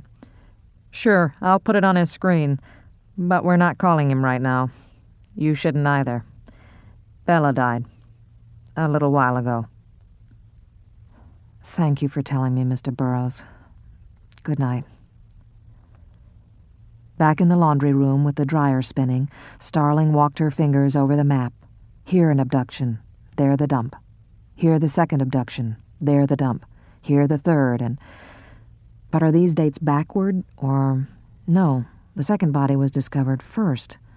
That fact was recorded, unremarked, in smudged ink beside the location on the map. The body of the second woman abducted was found first, floating in the Wabash River in downtown Lafayette, just below Interstate 65. The first young woman, Frederica Bemmel, was taken from Belvedere, Ohio, near Columbus, and found much later in the Blackwater River in Missouri. The body of the first victim was sunk in water in a remote area. The second was dumped in a river upstream from a city where quick discovery was certain. Why? The one he started with was well hidden. The second one, not. Why? Desperately random, Dr. Lecter had said. What does he do, Clarice? What is the first and principal thing he does? What need does he serve by killing? He covets. How do we begin to covet? We begin by coveting what we see every day. Dr. Lecter had said there was enough in the file to locate the killer. Starling called Burroughs again. He was sounding a little tired, but he listened. "So what are you saying, Starling?" "Maybe he lives in Belvedere, Ohio, where the first victim lived. Maybe he saw her every day, and he killed her sort of spontaneously. Maybe he just meant to give her a 7-Up and talk about the choir. So he did a good job of hiding the body, and then he grabbed another one far from home. He didn't hide that one very well, so it would be found first, and the attention would be directed away from him. You know how much attention a missing person report gets. It gets zip until the body's found. Would you put it up for Mr. Crawford about the first town?"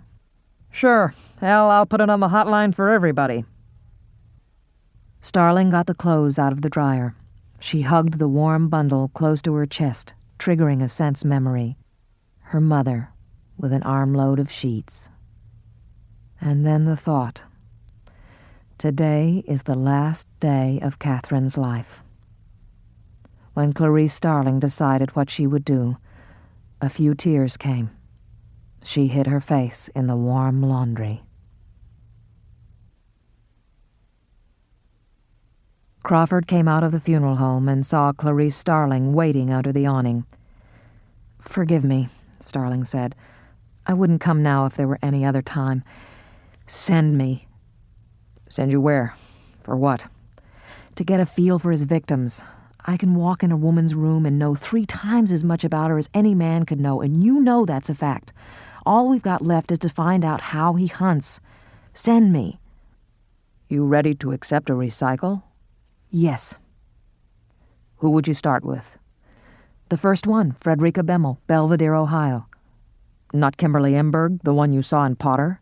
"He didn't start with her." "Go, Starling. Just to the first one. Post the hotline. Call me." On the morning of the 4th day, Mr. Gumm was ready to harvest the hide. It was hard to behave in a responsible manner. He wanted to fly about the room like Danny Kaye. He laughed and blew a moth away from his face with a gentle puff of air. Oh, was there a nice chrysalis buried in the humus in the cage? He poked with his finger. Yes, there was. The pistol. Now. The problem of killing this one had perplexed Mr. Gumm for days. Hanging her was out because he didn't want the pectoral mottling, and besides he couldn't risk the knot tearing her behind the ear. He had in the past hunted young women through the blacked-out basement, using his infrared goggles and light, and it was wonderful to do, watching them feel their way around, seeing them try to scrunch into corners. He liked to hunt them with the pistol. That was childish and a waste. They were damaged and useless afterward, so he had quit doing it altogether. In his current project, he had offered showers upstairs to the first 3 before he booted them down the staircase with a noose around their necks. No problem. But the 4th had been a disaster.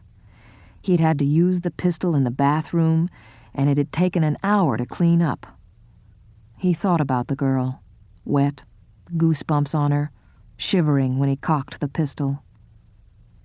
Mr. Gumm wanted very much to offer this one a shampoo, because he wanted to watch it comb out the hair.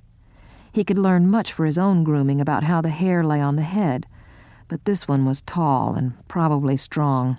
This one was too rare to risk having to waste the whole thing with gunshot wounds. No, he'd get his hoisting tackle from the bathroom, offer her a bath, and when she had put herself securely in the hoisting sling, he'd bring her halfway up the shaft of the oubliette and shoot her several times, low in the spine. When she lost consciousness, he could do the rest with chloroform. That's it. He'd go upstairs now and get out of his clothes. He'd wake up Precious and then go to work, naked in the warm basement, naked as the day he was born. As he gazed out the windows of his office at FBI headquarters, Crawford's intra-office phone buzzed. "Mr. Crawford, a Dr. Danielson from Johns Hopkins Gender Identity Clinic is—" "Right." He punched the phone button. "Jack Crawford, doctor. Any news for me?" "If anything comes of it, I want you to make it clear to the public he's not a transsexual. He had nothing to do with this institution." "Who, Dr. Danielson?" "He applied to the program 3 years ago as John Grant of Harrisburg, Pennsylvania." "Description?" "Caucasian male. He was 31, 6 feet 1, 190 pounds. He came to be tested and did very well, but the psychological testing and the interviews were another story. Spot on with what you gave me. You let me think Alan Bloom authored that little theory, but it was Hannibal Lecter, wasn't it?" "Go on with Grant, doctor." "The board would have turned him down anyway, but by the time we met to discuss it, the question was moot because the background checks got him." "Got him? How?" "We routinely check with the police in an applicant's hometown. The Harrisburg police were after him for 2 assaults on homosexual men. He'd given us an address that turned out to be a rooming house he stayed in from time to time. The police got his fingerprints there and a credit card gas receipt with his license number on it. His name wasn't John Grant at all. He just told us that. About a week later, he waited outside the building here and shoved Dr. Purvis down just for spite." What was his name, Dr. Danielson? I'd better spell it for you. It's Jamegumb. James Gumb. The houses on Fell Street, Frederica Bemmel Street, were termed waterfront because their backyards ended at a backwater of the Licking River in Belvedere, Ohio. Frederica's father, Gustav Bemmel, was a tall man with red-rimmed eyes of watery blue. Starling smelled vodka on his breath as he squinted at her identification. "I don't know nothing new to tell you," he said. "She went into Columbus on the bus to see about a job at that store there. She never come home." "Mr. Bemmel, do you have Frederica's things? Are they here?" "Her room's in the top of the house." "May I see?" "All right. Come along." In an average home, Frederica's room would have been cheerful. In this bleak house, it was shrill. There was an echo of desperation in it. Frederica did not display photographs of herself in the room. Starling found one in the school yearbook on the small bookcase. Glee Club, Home Ec Club, so-and-so, band, 4-H Club. One picture shows Frederica in the front row of the band. She is wide and fat, but her uniform fits better than the others. She's big and she has beautiful skin. Here were a couple of diet plans, several issues of Big Beautiful Girl, junk jewelry, some makeup, a lot of skin stuff. When she pulled the string to light the closet, Starling was surprised at Frederica's wardrobe. She had very nice clothes. A quick look inside them and Starling saw the reason. Frederica made her own, and made them well. Stacks of patterns were on a shelf at the back of the closet. Starling had specifically avoided thinking about Kimberly Emberg, but now the memory swamped her. She saw Kimberly on the slab in Potter. Starling remembered her plump back, the triangular patches of skin missing from her shoulders. Staring into the lighted closet, Starling saw the triangles on Kimberly's shoulders outlined in the blue dashes of a dressmaking pattern. The idea swam away and circled and came again, came close enough for her to grab it this time, and she did it with a fierce pulse of joy. They're darts. He took those triangles to make darts so he could let out her waist. Motherfucker can sew. Buffalo Bill's trained to seriously sew. He's not just picking out ready to wear. What did Dr. Lecter say? He's making himself a girl suit out of real girls. What did he ask me? Do you sew, Clarice? Damn straight I do.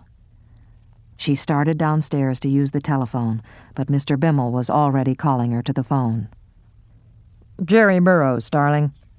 "Good, Jerry. Listen, I think Buffalo Bill can sew. He took those triangles off of Kimberly Emberg to make darts. Dressmaking darts. Do you know what I'm saying? He's skilled. He's not just making caveman stuff. ID section can search known offenders for tailors, sailmakers." Right. I'm punching up a line now. Listen up. Jack wanted me to brief you. We got a name and a place that looks not bad. The hostage rescue team's on their way." "To where?" "Calumet City, edge of Chicago. Subject's James, like name, last name Gumb, alias John Grant, white male, 34, 190, brown and blue. Jack got a beat from John Hopkins. Your thing, your profile on how he'd be different from a transsexual, it rang the cherries at the clinic." "Chicago, you said. How do you know Chicago?"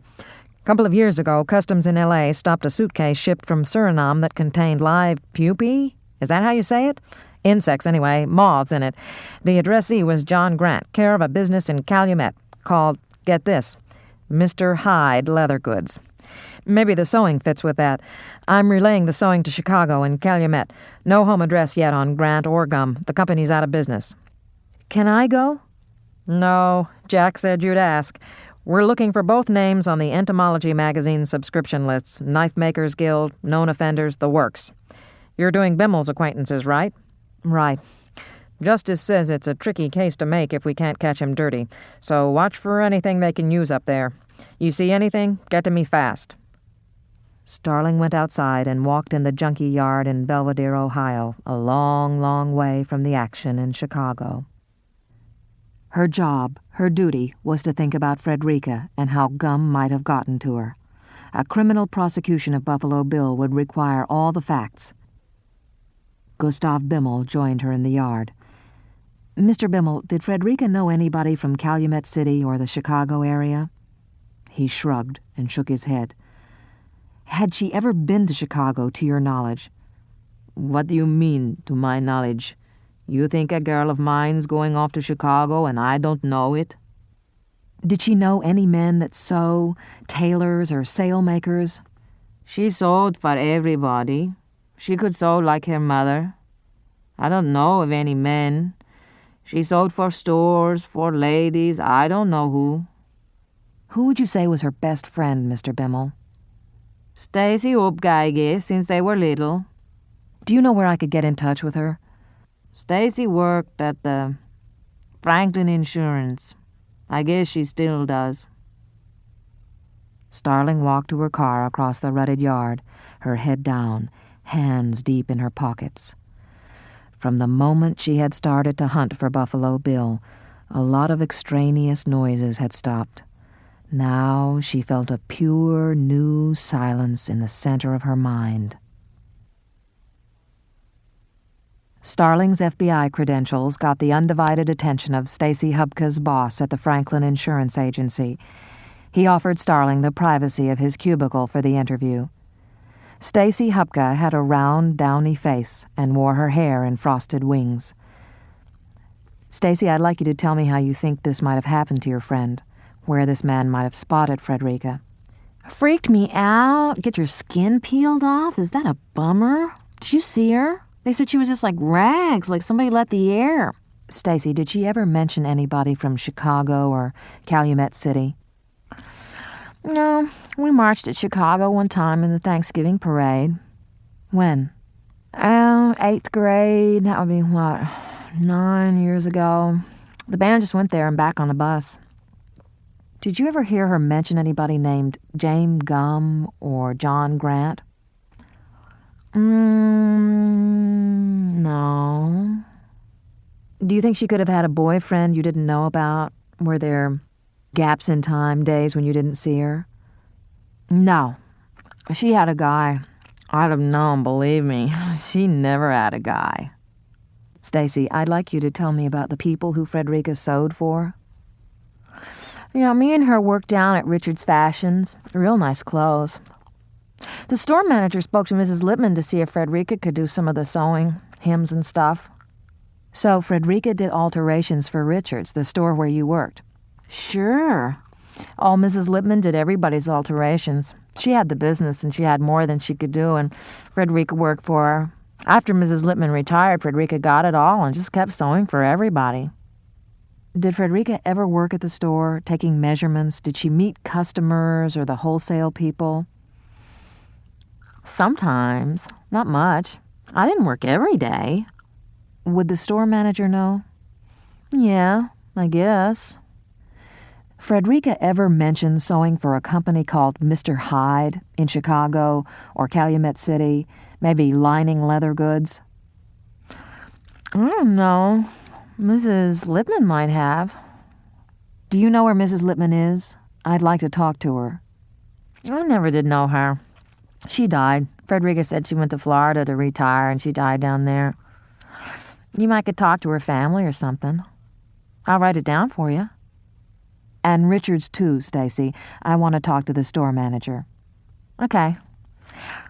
Officer Starling, is it a pretty good job being an FBI agent? I think it is. Mr. Gum went ahead with it in the late afternoon. He took off his clothes and put on the robe. He always finished a harvest naked and bloody as a newborn. Quietly down the stairs now to the kitchen, out of his slippers and down the dark basement steps, staying close to the wall to keep the stairs from creaking.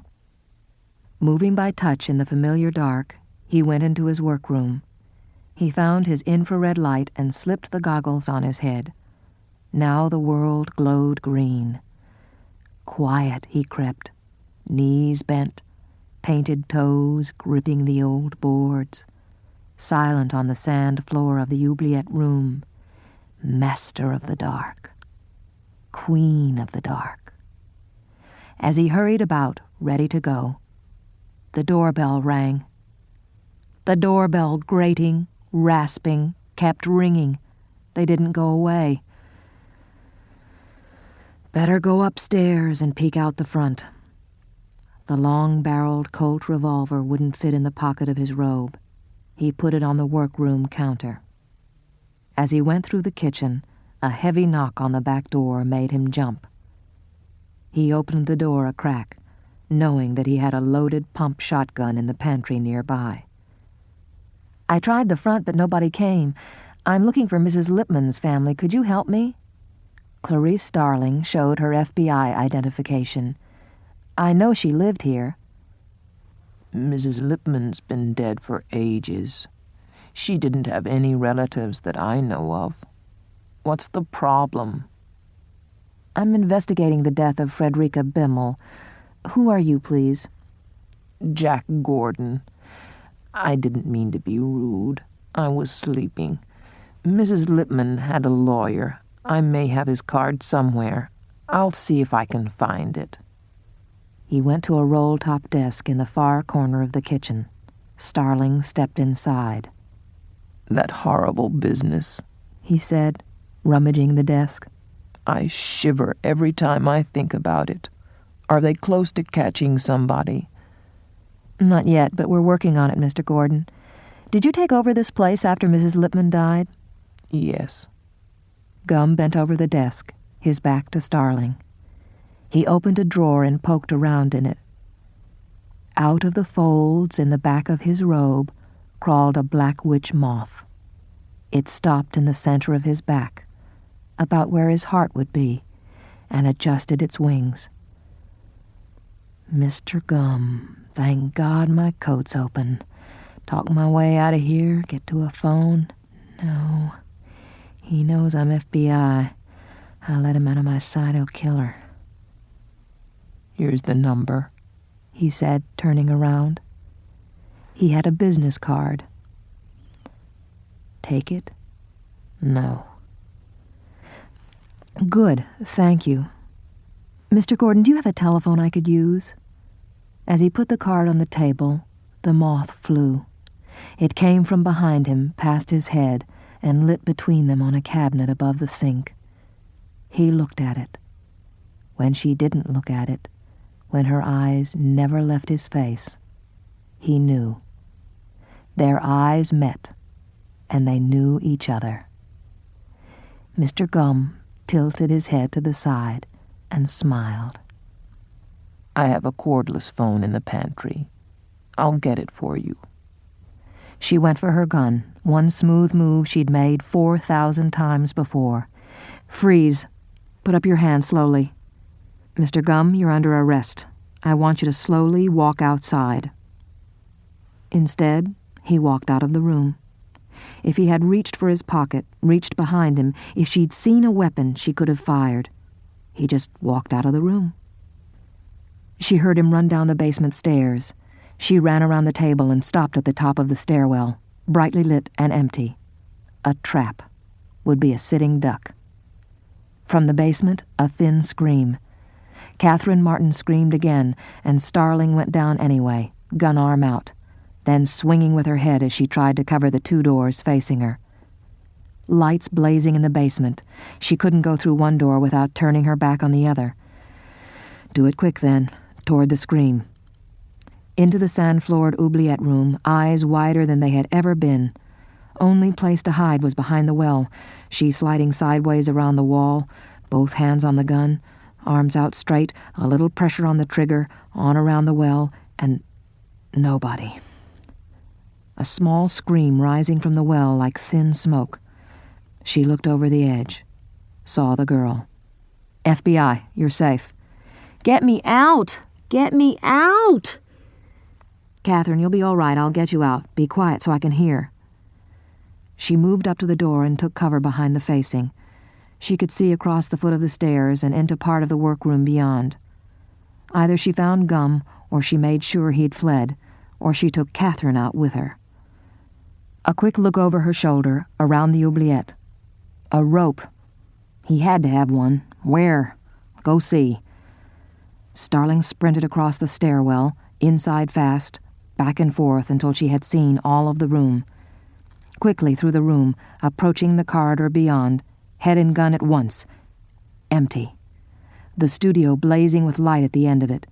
Fast along it, on into the studio. The room all white and blonde. Make sure every mannequin is just a mannequin. The far door open onto darkness. The basement beyond. No rope, no ladder anywhere. She closed the door into the dark part of the basement, pushed a chair under the knob and a sewing machine against it. Back down the corridor, into one door she'd passed. Nobody behind it. An old bathroom with rope, hooks, a sling. Get Catherine or go for the phone. She ducked inside for the rope. There was a big bathtub filled with red-purple plaster. A hand and wrist stuck up from the hardened surface. The shriveled hand turned dark, the fingernails painted pink. The dainty watch on the wrist was the last thing she saw before the lights went out. Her heart knocked hard enough to shake her chest and arms. Oh, dear Jesus, get out of the bathroom, move down and low, out in the hall. Catherine Martin was keening again. She moved quietly, her shoulder barely brushing the wall, the gun at waist level. Out into the workroom now. Felt the space opening up. In the crouch, in the open room, arms out, both hands on the gun, in the blackness. Against the wall stood Mr. Gum with his goggles on, playing his infrared light up and down her. She was too slender to be of great utility to him, but her hair was glorious, and that would only take a minute to slip off. A shot in the face would be fine and easy at 8 feet. Now. He cocked the Colt as he brought it up, snick, snick, and the figure blurred, bloomed green in his vision, and his gun bucked in his hand, and the floor hit him hard in the back, and his light was on, and he saw the ceiling. Starling on the floor, flash blind, ears ringing, deafened by the blast of the guns. She'd fired 4. He'd fired once. The sound of a revolver being cocked is like no other. She'd fired at the sound, seen nothing past the great muzzle flashes of the guns. Her ears still rang, but her hearing was coming back. What was that sound? Whistling? Like a tea kettle, but interrupted. It's breathing. It's a sucking chest wound. He's hit in the chest. What to do? Wait. Let him stiffen up and bleed. Starling's cheek stung. She didn't touch it. If it was bleeding, she didn't want her hands slick. Over the sucking in the dark, Starling heard Mr. Gum's ghastly voice choking. How does it feel to be so beautiful? And then a gurgle, a rattle, and the whistling stopped. There were about 50 people at National Airport in Washington meeting the red-eye flight from Columbus. From the crowd, Ardelia Mapp had a chance to look Starling over as she came off the plane. Starling was pasty, dark under the eyes, a couple of grains of black powder residue in her cheek. "How you doing, Starling?" "Ardelia, I'm damned if I know." "Jeff's outside in the van. Let's go home."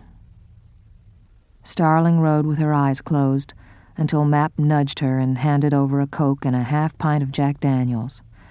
Starling took a swig and sank a little deeper in the seat. They had finished the half pint just outside of Quantico and dumped the evidence in a barrel at a roadside park. "Hey, Starling, that Pilcher. Dr. Pilcher at the Smithsonian called 3 times, made me promise to tell you he called." "He's not a doctor." "You think you might do something about him?"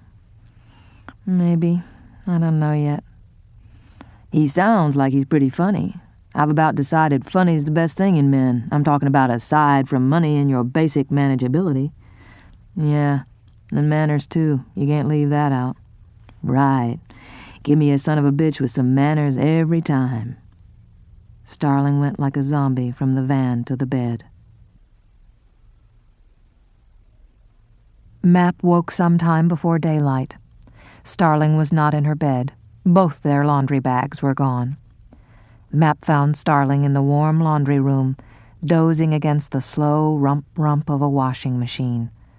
She knew that the machine's rhythm was like a great heartbeat, and the rush of its waters, the sound the unborn hear, our last memory of peace. Jack Crawford was going through the overnight telex traffic and watching the early news in his office when Starling pressed her nose to the glass of the door. As he waved her in, he dumped some reports out of a chair for her. Crawford took her to him and held her very tight for a moment, just a moment, and then put her away from him and kissed her on the forehead. You know what you did? You hit a home run, kid." He touched her cheek. "What's this?" "Burnt gunpowder. The doctor said it'll work out by itself in a couple of days. Better than digging for it. The U.S. Attorney in Columbus faxed me your depositions overnight. You'll have to sign some copies for him. So, you went from Frederica Bemmel's house to Stacy Hubka, and then to the store manager at Richard's Fashions, and she gave you Mrs. Lipman's old address, the building where you found James Gum. The store manager never mentioned a man at Mrs. Lipman's? No." "How are you hitting 'em, Starling?" "Kinda numb. You too?" Crawford nodded, quickly moved along. "Lecter's gone platinum. He's at the top of everybody's most wanted list. We need to be clear on this. You know he'd do it to Clarice Starling, just like he'd do anybody else." "I don't think he'd ever bushwhack me. It's rude, and he wouldn't get to ask any questions that way. Sure, he'd do it as soon as I bored him." "Maintain good habits is all I'm saying." He went to his office door. "Starling, I'm proud of you. So is John Brigham. So is the director. You pass your exams and you're still in school." It sounded stiff, not at all like he wanted it to sound. James Gum was news for weeks after he was lowered into his final hole. Reporters pieced together much of his history and revealed that Gum was working at the curio shop where the butterfly ornaments were made when he met Raspail and eventually lived off the musician. It was during this time that Gum became obsessed with moths and butterflies. After Raspail dumped him for Klaus, Gum killed, beheaded, and partially flayed the sailor. It was some time later that Raspail, ever thrilled by bad boys, introduced him to Dr. Lecter. This was proven in the week after Gum's death, when the FBI seized from Raspail's next of kin the tapes of the musician's therapy sessions with Dr. Lecter. The tapes included the final session in which Lecter killed Raspail. More importantly, they reveal how very much Raspail told Lecter about James Gum. Raspail told Dr. Lecter that Gum was obsessed with moths, that he had flayed people in the past, that he had killed Klaus, that he had a job with the Mr. Hyde Leather Goods Company in Calumet City, but was taking money from an old lady in Belvedere, Ohio, who had made linings for Mr. Hyde, Inc. Raspail correctly predicted that one day Gum would inherit everything the old lady had. When Lecter read that the first victim was from Belvedere and she was flayed, he knew who was doing it, Crawford told Starling as they listened together to the tapes. He'd have given you Gum and looked like a genius if Chilton had stayed out of it. He hinted to me by writing in the file that the sites were too random, and in Memphis he asked me if I sew. What did he want to happen? He wanted to amuse himself, Starling. He's been amusing himself for a long, long time.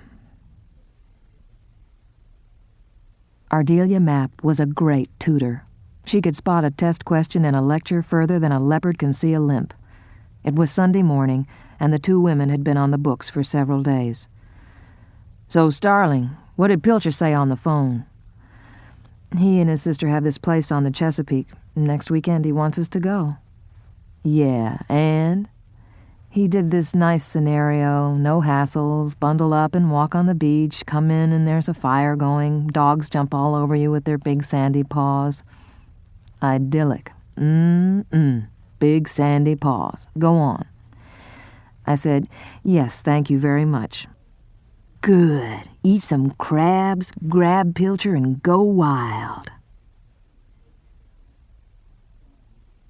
Dr. Lecter was in an excellent humor. His week had gone well. His appearance was coming right along, and as soon as a few small discolorations cleared, he could take off his bandages and pose for passport photos. Long before his first arrest, when his hobbies began to absorb him, Dr. Lecter had made provisions for the time when he might be a fugitive. This evening, writing at the desk in his suite, he was catching up on his correspondence, which he would have to send through a remailing service in London. First, he dropped a note to Dr. Frederick Chilton in federal protective custody, suggesting that he would be paying Dr. Chilton a visit in the near future.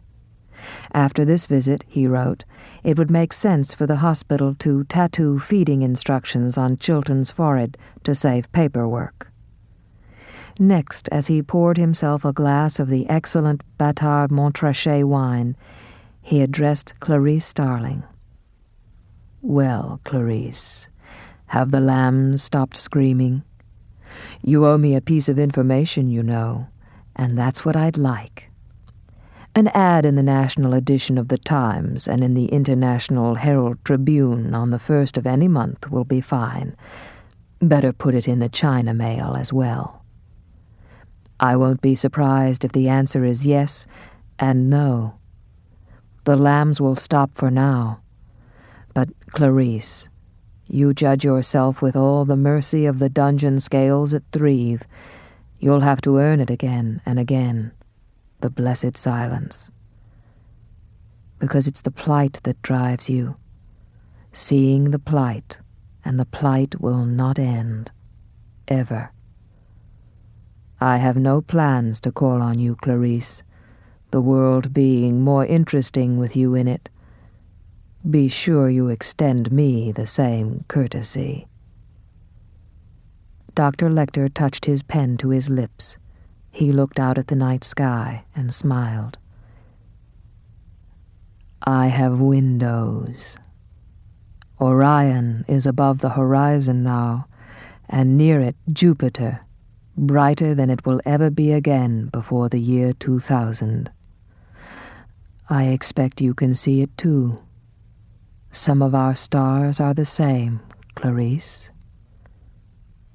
Hannibal Lecter. Far to the east on the Chesapeake shore, Orion stood high in the clear night above a big old house and a room where a fire is banked for the night, its light pulsing gently with the wind above the chimneys. On a large bed there are many quilts, and on the quilts and under them are several large dogs. Additional mounds beneath the covers may or may not be noble pilcher. It is impossible to determine in the ambient light. But the face on the pillow, rosy in the firelight, is certainly that of Clarice Starling, and she sleeps deeply, sweetly, in the silence of the lambs.